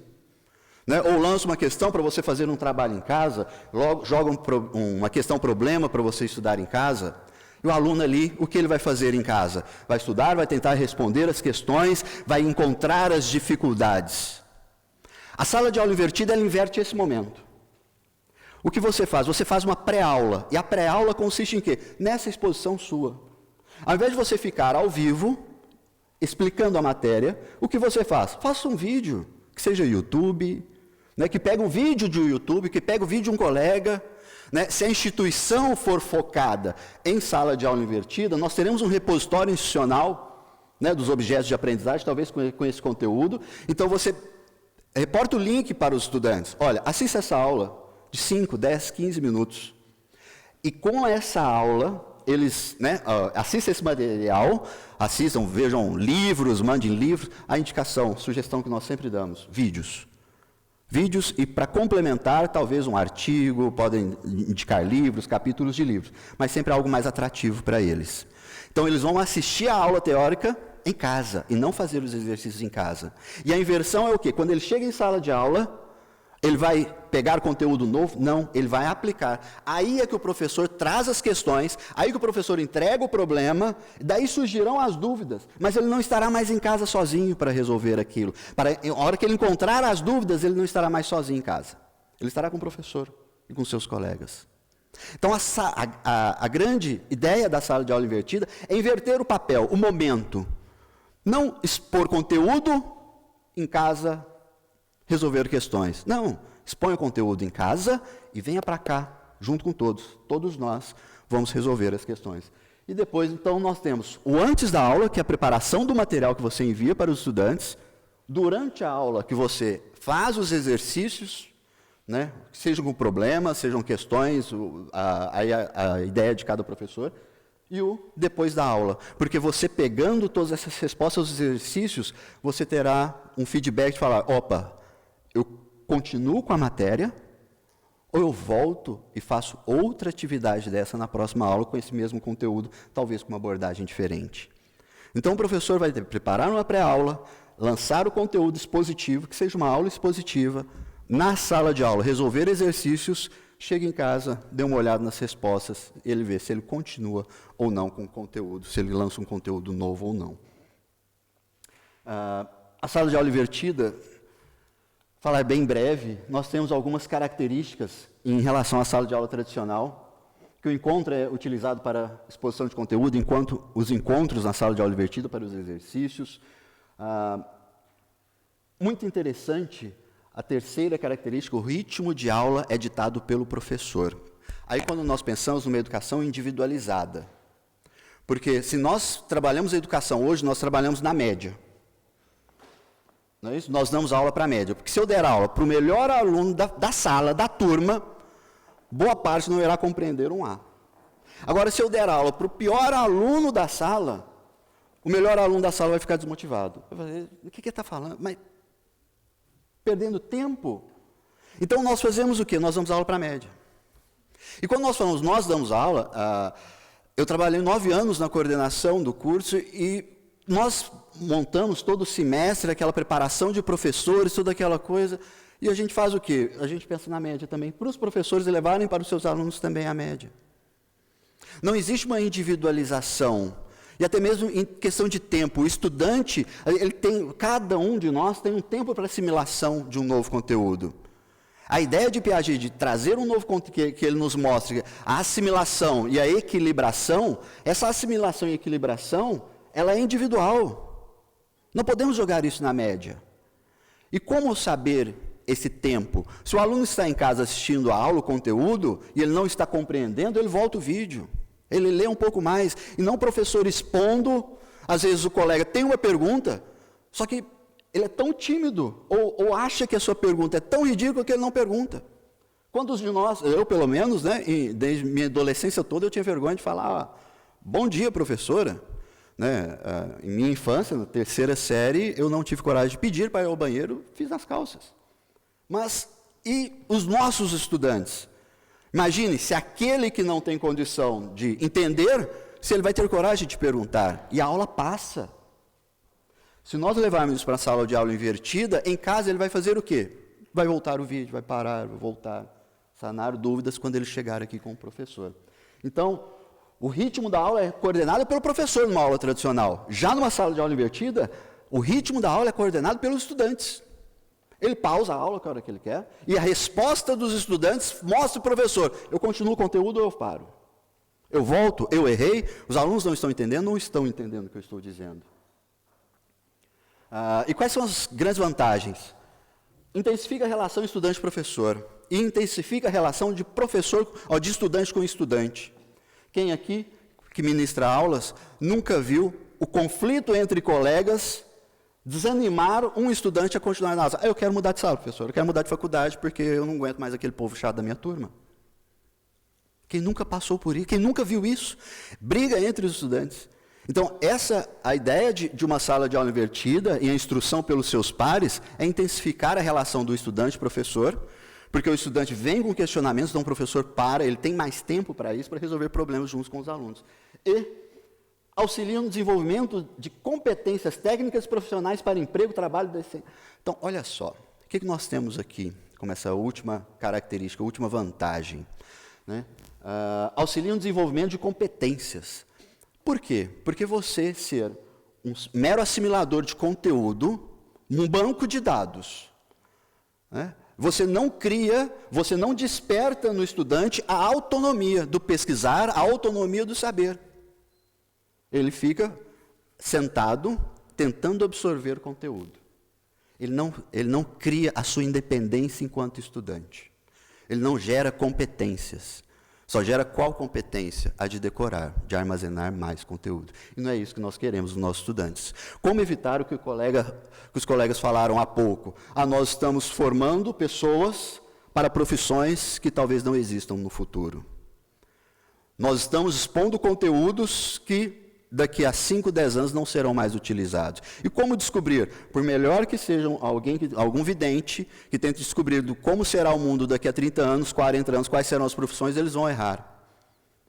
Então nós temos que desenvolver competências dos nossos estudantes. E não inserir mais informação. Informação eles vão achar. Se ele tiver competência para buscar informação, se ele tiver essas competências, eu não preciso nem passar muita informação. Ele vai conseguir alcançar isso, que seja em Google, em livros, onde ele quiser. Então, essa é a competência que nós temos que desenvolver nos nossos estudantes. E os desafios são vários. Os desafios que eu mais vejo, resistência. Resistência de quem? Dos estudantes e dos professores. Dos estudantes na hora que ele fala assim, mas o professor não vai dar aula hoje, não? Que às vezes o estudante já vem dessa formação de ter alguém falando e ele só escutando. Ele mal sabe que preparar uma sala de aula invertida ou uma metodologia ativa é muito mais trabalhoso para o professor do que chegar aqui e ficar falando. Né? Ainda mais o professor, que às vezes já tem lá 3, 5, 10 anos da mesma disciplina. Eu ministro Introdução ao Estudo do Direito. Gente, né? Muda, mas é muito lento. Não é? Também ministro de Direito Previdenciário, que, para quem conhece o Brasil um pouco, sabe como está o caos daquilo, né? Dificuldade tremenda, cada dia muda um pouco o direito previdenciário no Brasil, mas se o estudante tiver a competência para ele mesmo buscar, fica muito mais fácil, muito mais tranquilo. Disponibilidade de tempo, difícil de acesso às TIC. Resistência do professor. O professor normalmente não quer mudar muito a sua estrutura de aula. Por quê? Às vezes ele já tem a sua estrutura montada de 5, 10 anos. Né? E fala para ele, agora, professor, você vai ter que lançar conteúdos extra e fazer atividades baseadas em problemas em sala de aula. É uma resistência até mesmo para aqueles que não gostam de usar muito a tecnologia. E já indo para um final aqui, só para ilustrar, uma pesquisa de 2 professores americanos, eu esqueço o nome deles, da Universidade. Alguém já viu esse gráfico? Conhecem esse gráfico? Da Universidade de Oxford? Fugiu o nome deles, só um momento.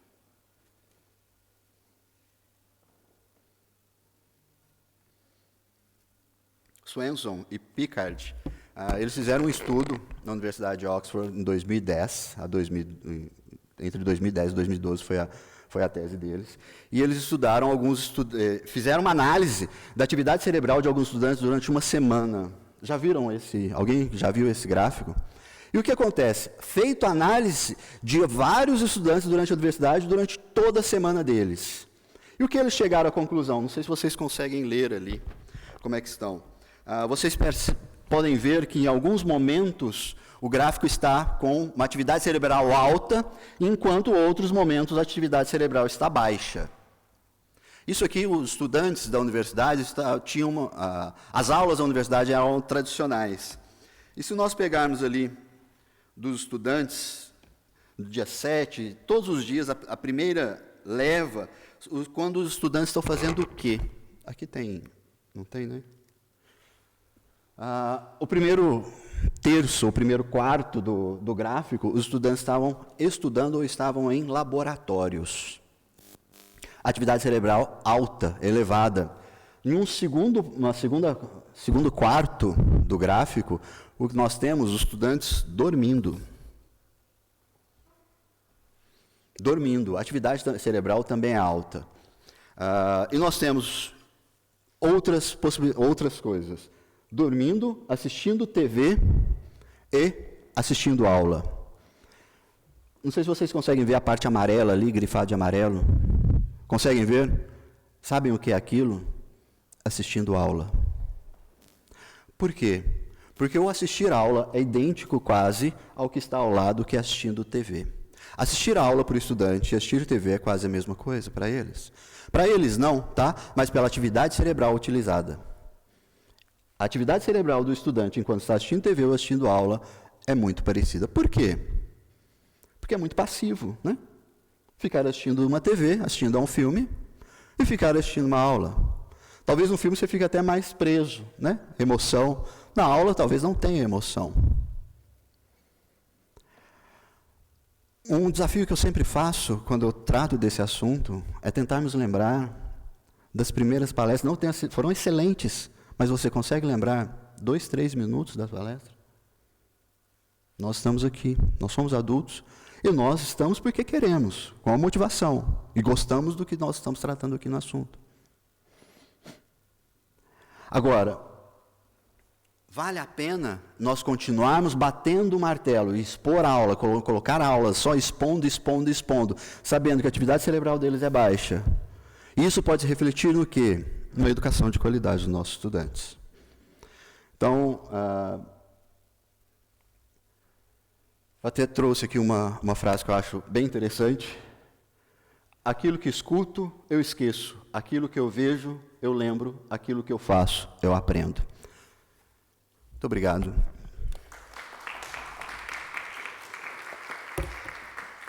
Também, portanto, parece-me particularmente interessante. Uma nota só, primeiro para si. Um professor de Direito tem sempre o que dizer. Nunca fica sem resposta. Um aluno nunca ganha a resposta, certo? Nós sabemos sempre replicar. Podemos dizer um grande disparate, mas replicamos sempre. O que me parece interessante no trabalho da Daniel é realmente tentar levar a história do Direito, e sobretudo uma área que geralmente não é tão interessante para os alunos. Mas o que eu gostaria de saber é, desses verbetes, ou vários verbetes que os alunos podem fazer para a Wikipédia, quais é que são os temas que eles escolhem? Se há uma lista de temas ou não. Por exemplo, os meus alunos adoram aqueles temas mais polémicos como o uxor in mano, uxor sine mano, e todos querem saber só isso, não é? Ou os de ciência política identificam-se imenso com o Cícero, porque o Cícero não falava bem, era gago e tinha aquele sotaque, portanto eles identificam-se um bocadinho com ele. Portanto, não sei, são portanto, duas perguntas. Se apresentam os verbetes de forma a aproximar a realidade romana da realidade dos alunos, dentro do possível, e quais é que são os temas que eles preferiram? Obrigado. Professor, eu fiz uma lista, né? O verbete é o direito romano, né? E daí dentro do direito romano a gente criou tipo período imperial, república, mulher, feitiçaria, porque eu trabalho com feitiçaria também, então coloquei feitiçaria. Então eu escolhi vários temas que são importantes, assim, que estão nos manuais de direito, né? E deixei a cargo deles, daí bem na metodologia do Paulo Freire, de eles escolherem o que eles se sentem à vontade, desde que ficasse próximo do direito romano. Que nem tinha um aluno que ele gosta muito de Tito Livio, e quero falar sobre Tito Livio. Eu falei, fique à vontade, já que gosta e está disposto a isso, fique à vontade. Então, eu criei uma lista, eles se dividiram. O mais difícil foi fazer grupos, bem como o professor falou, ainda mais agora no Brasil, que a gente está num clima de bastante... De guerra, né? Então foi difícil criar grupo. Eu achei que seria a coisa mais fácil. No fim, foi difícil fazer os grupos. E nesses grupos eles escolheram à vontade. E se tivesse algum aluno que quisesse um tema específico, desde que tivesse dentro da disciplina, para eles desenvolverem. Nós fomos ensinados que a Wikipédia não é uma boa fonte de referenciação. Aliás, eu acho que isto é comum a toda a gente que escreve um artigo. Se não podemos citar, pura e simplesmente não podemos citar. E a verdade é que toda a gente que escreve para a Wikipédia se esforça para que o artigo tenha o maior número de referências possíveis ou não. E a tua apresentação vem-nos precisamente pôr a refletir sobre isso, que é, se calhar, um dia destes vamos poder começar a citar a Wikipédia com alguma segurança, a partir do momento em que temos investigadores a fazer trabalhos com projetos destes. Que atestam credibilidade à Wikipédia, se calhar isto pode vir a acontecer. Mas é um desafio grande. Como é que se mudam mentalidades para se começar a citar a Wikipédia? Não é? Fica o desafio. Eu também, quando eu pensei no projeto, eu também tive essa dificuldade, porque eu acho que todo mundo aqui tem uma resistência a ela, né? Tipo, mas é muito difícil, Maria, porque assim, até depois eu posso passar o link para vocês. Tem a Universidade Federal de Santa Catarina, ela tem já um projeto muito forte, mas não no direito, né, na história mesmo. E os verbetes deles estão, assim, é uma coisa assim primorosa mesmo. Eles recebem estrelinhas, tem toda uma questão lá de seriedade desse projeto, né? Eu estou tentando levar essa seriedade também. E assim, o que me levou a fazer isso é por estar com o direito romano, que é uma disciplina que eles não têm interesse, né? Tipo, a história do direito ainda em si, eles chamam mais atenção. O direito romano está muito longe, eles não querem saber. Eu falei, como é que eu vou atrair esses alunos para perto de mim? Né? Então, foi em cima da Wikipédia, por ser uma coisa que está lá, que dá para todo mundo trabalhar junto, os alunos podem, né? Não preciso pagar ainda para nada, apesar que eles ficam pedindo dinheiro sempre, né? Mas foi uma coisa que foi a única forma de chamar o aluno para perto de mim, e toda hora, e daí eu também conversei com professores de direito civil, para a questão de plágio, de direito autoral. Então, está sendo legal, porque está tendo uma conversa entre os professores, e eles estão vendo a importância de você... E o que é interessante de fazer essa coisa compartilhada, de autoria compartilhada.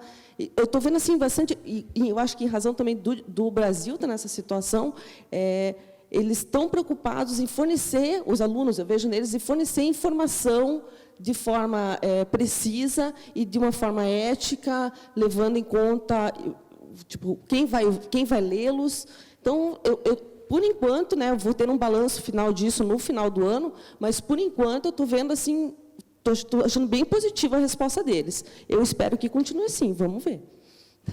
Olá, obrigada. Na verdade, não é uma pergunta, para a Daniela é mais um comentário. Quando vi o tema da tua apresentação, pensei, direito romano, deixa-me esconder-me, que este vem de trauma da licenciatura. Mas achei que, e durante a tua apresentação, tive vontade de ser tua aluna, na verdade. Portanto, muitos parabéns por esta forma de ensinar. adaptada às novas realidades que motiva as pessoas. Fiquei com muita vontade, de repente, de aprender Direito Romano. Muitos parabéns.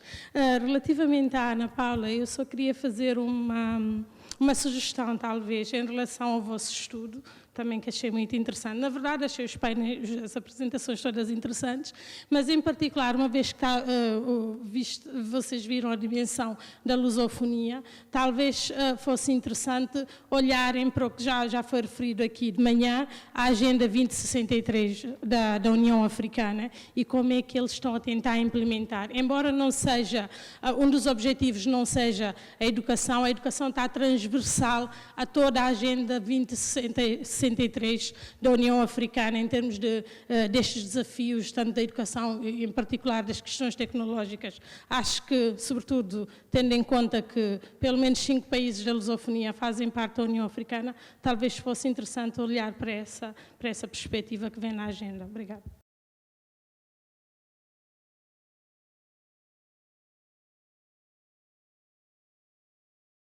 Para tantas particularidades, nossa realidade era mesmo só o Brasil e depois Portugal, porque moramos cá, e ficamos mesmo encantados e com vontade de aprofundar o estudo, e estamos a ver, inclusive, que há esse intercâmbio, não só no nível superior, como a doutora Maria João esclareceu, mas estão tentando fazer também com que empresas e startups recebam investimentos do governo, inclusive português, para levar alguma forma de educação que padronize a lusofonia diretamente para a África a partir daqui. E nós começamos a identificar, mas não houve tempo de levantarmos tudo. Obrigada pela contribuição. É mesmo... Bom, a primeira nota, eu sou moçambicano. A segunda nota, venho da parte da educação, mas acabei estou a fazer direito agora. Falo a propósito do que o doutor Daniel Iga apresentou. Acho interessante porque foi a minha tese um pouco do mestrado, depois acompanhado do doutoramento.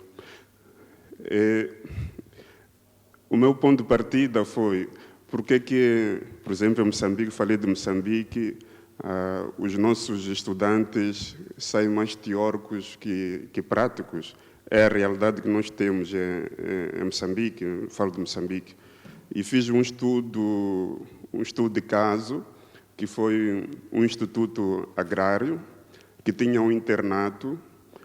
O que me surpreendeu é que 90% da alimentação daquele internato provinha de fora. E eu colocava uma pergunta: se nós estamos a formar futuros agrônomos, como é que vai ser depois? Se nem para eles poderem se alimentar, não conseguem. Como é que depois vão gerar alimentação para os outros? Isto me fez passar um pouco por estas metodologias e, na altura, eu estudei mais a PBL, aprendizagem baseada na solução de problemas, que é um pouco isto que apresentou, mas de uma outra maneira, que é os alunos que fazem a sua aprendizagem. Mas deparei-me com um problema. Se calhar esta solução da aprendizagem baseada na solução de problemas, aqui na Europa pode se adequar. Nós temos um problema, falo de Moçambique, é que o estudante, por exemplo, há estudantes que estão no ensino superior que nunca viram nem usaram o computador, que provavelmente também nunca tiveram acesso à biblioteca. Como é que se pode implementar este método em que o próprio aluno é que faz a sua aprendizagem? E, de fato, a Universidade Eduardo Mondlane quis implementar esta metodologia e teve que travar, teve problemas, porque não dava mais para avançar, porque via-se que os alunos não estavam preparados. Agora, esta é a colocação que partilho, mas gostaria de colocar ao doutor Daniel. Como é que, na sua visão, se pode implementar este método na nossa realidade africana, moçambicana? A segunda questão, partilha, era, esqueci-me o nome, mas falou da mobilidade de bicicletas. Sim, não sei se teve em conta, em Moçambique também, falando de Moçambique, do meu país, um dos ministros passou lá dos transportes e quis implementar, acho que foi em 2013, que se devia andar de bicicleta. Mas ele depois deparou-se com... Há um problema que se deparou com ele, é que há problema de estradas. Em Moçambique, falou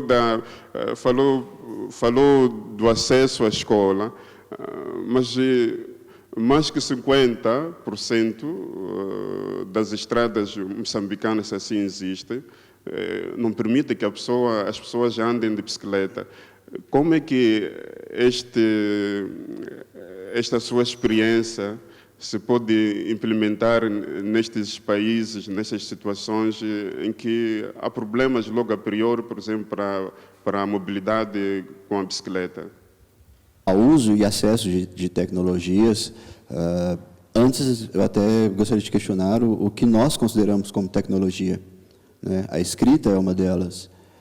Então, toda tecnologia deve sim ser utilizada dentro das limitações de cada local, de cada instituição, de cada escola, né? E até seu meio social. Agora, quanto à dificuldade de acesso, você fala a computadores, a toda essa parte tecnológica voltadas para compartilhamento de informação, eu acredito que a ruptura nunca é a melhor solução.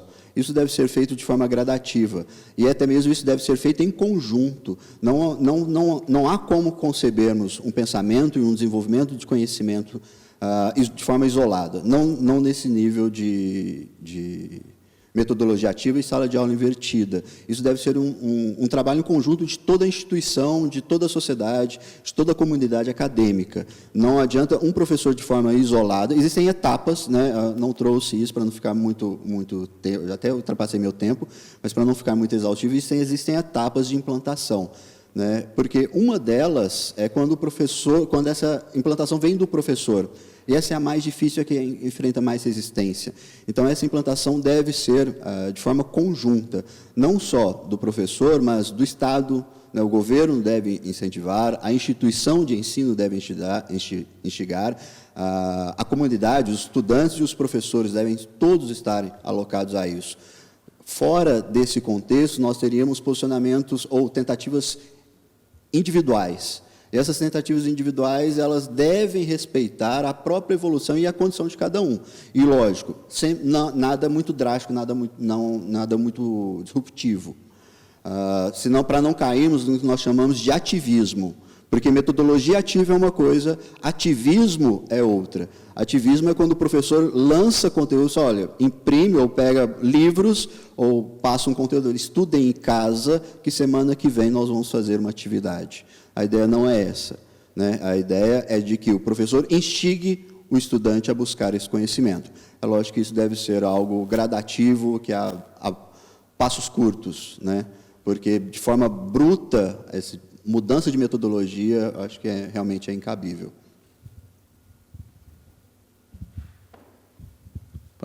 Obrigado pela pergunta.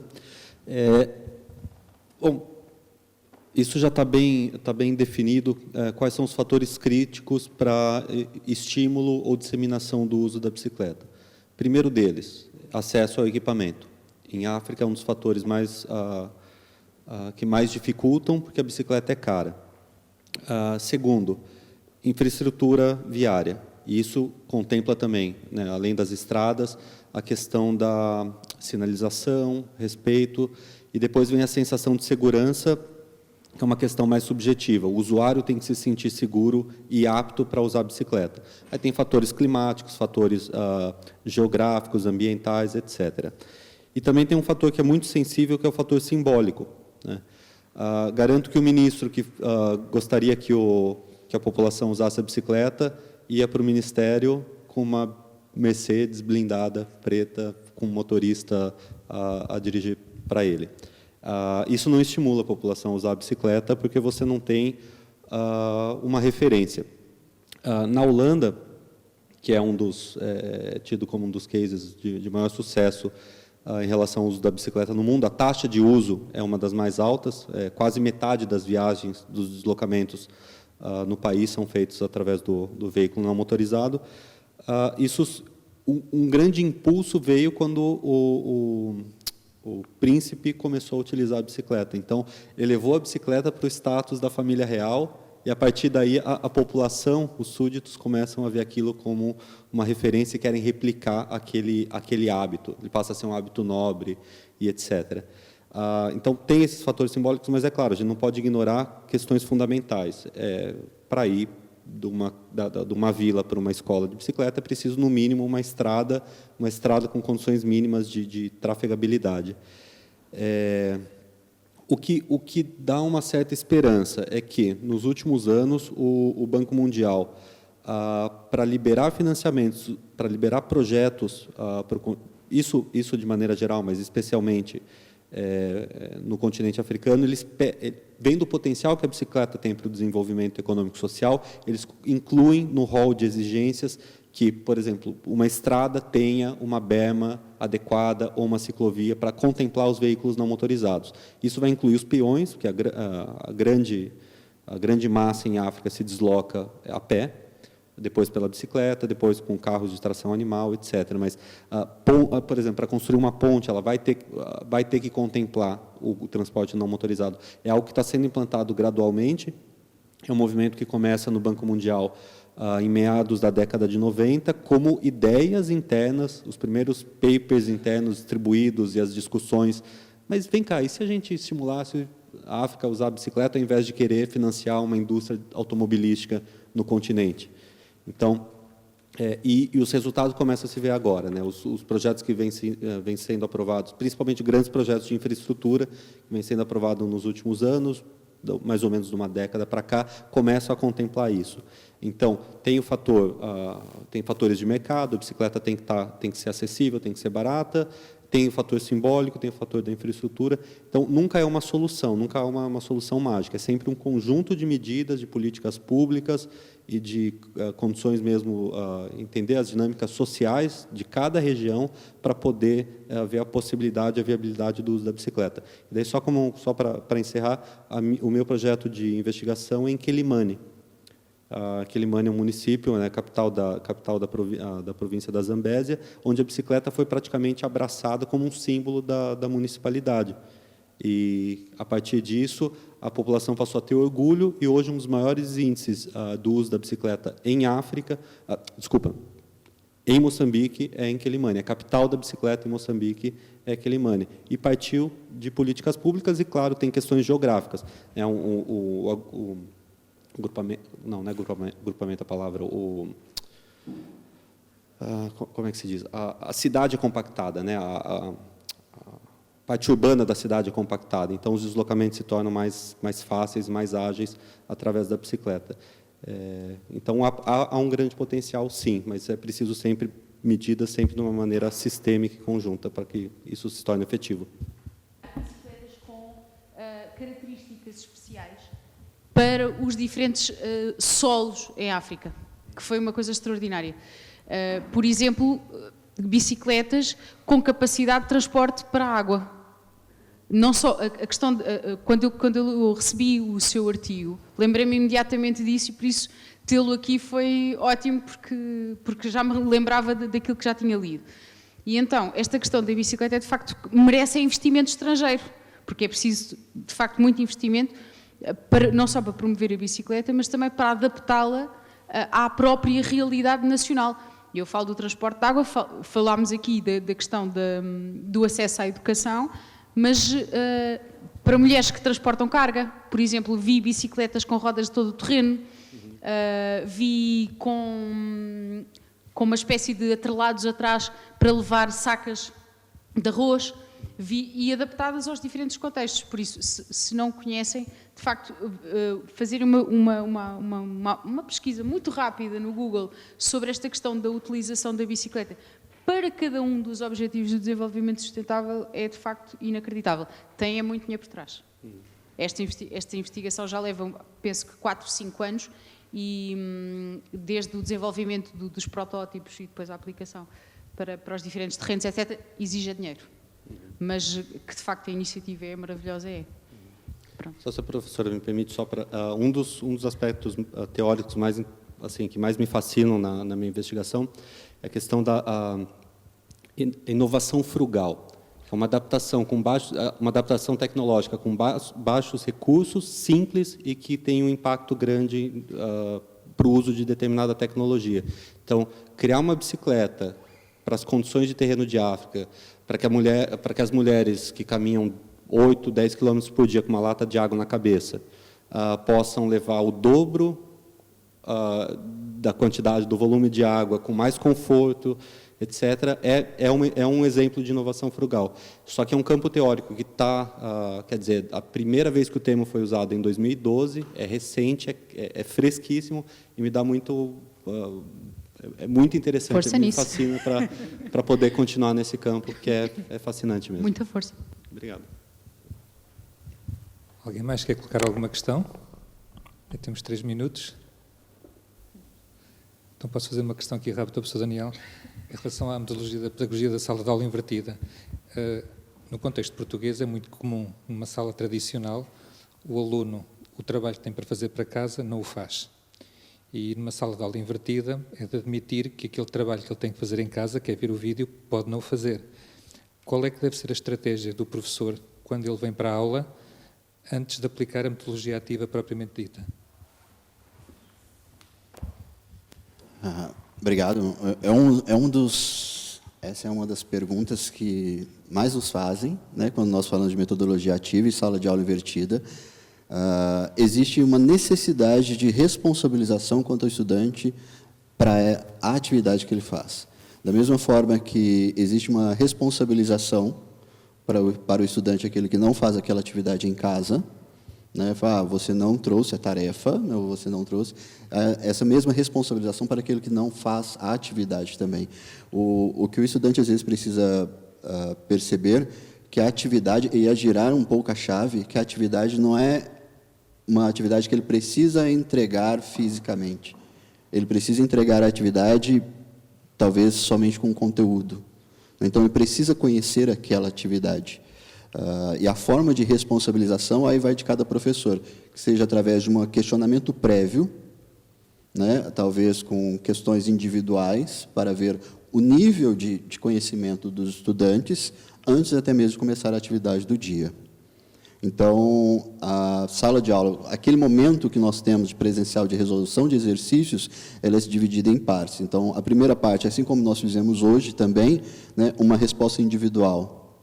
Então, essa resposta individual vai mostrar para o professor se realmente o estudante fez a tarefa, né, entre a tarefa de casa, que era assistir a aula ou ler aquela parte do material, se ele fez ou se ele não fez. Isso deve gerar uma responsabilização para ele.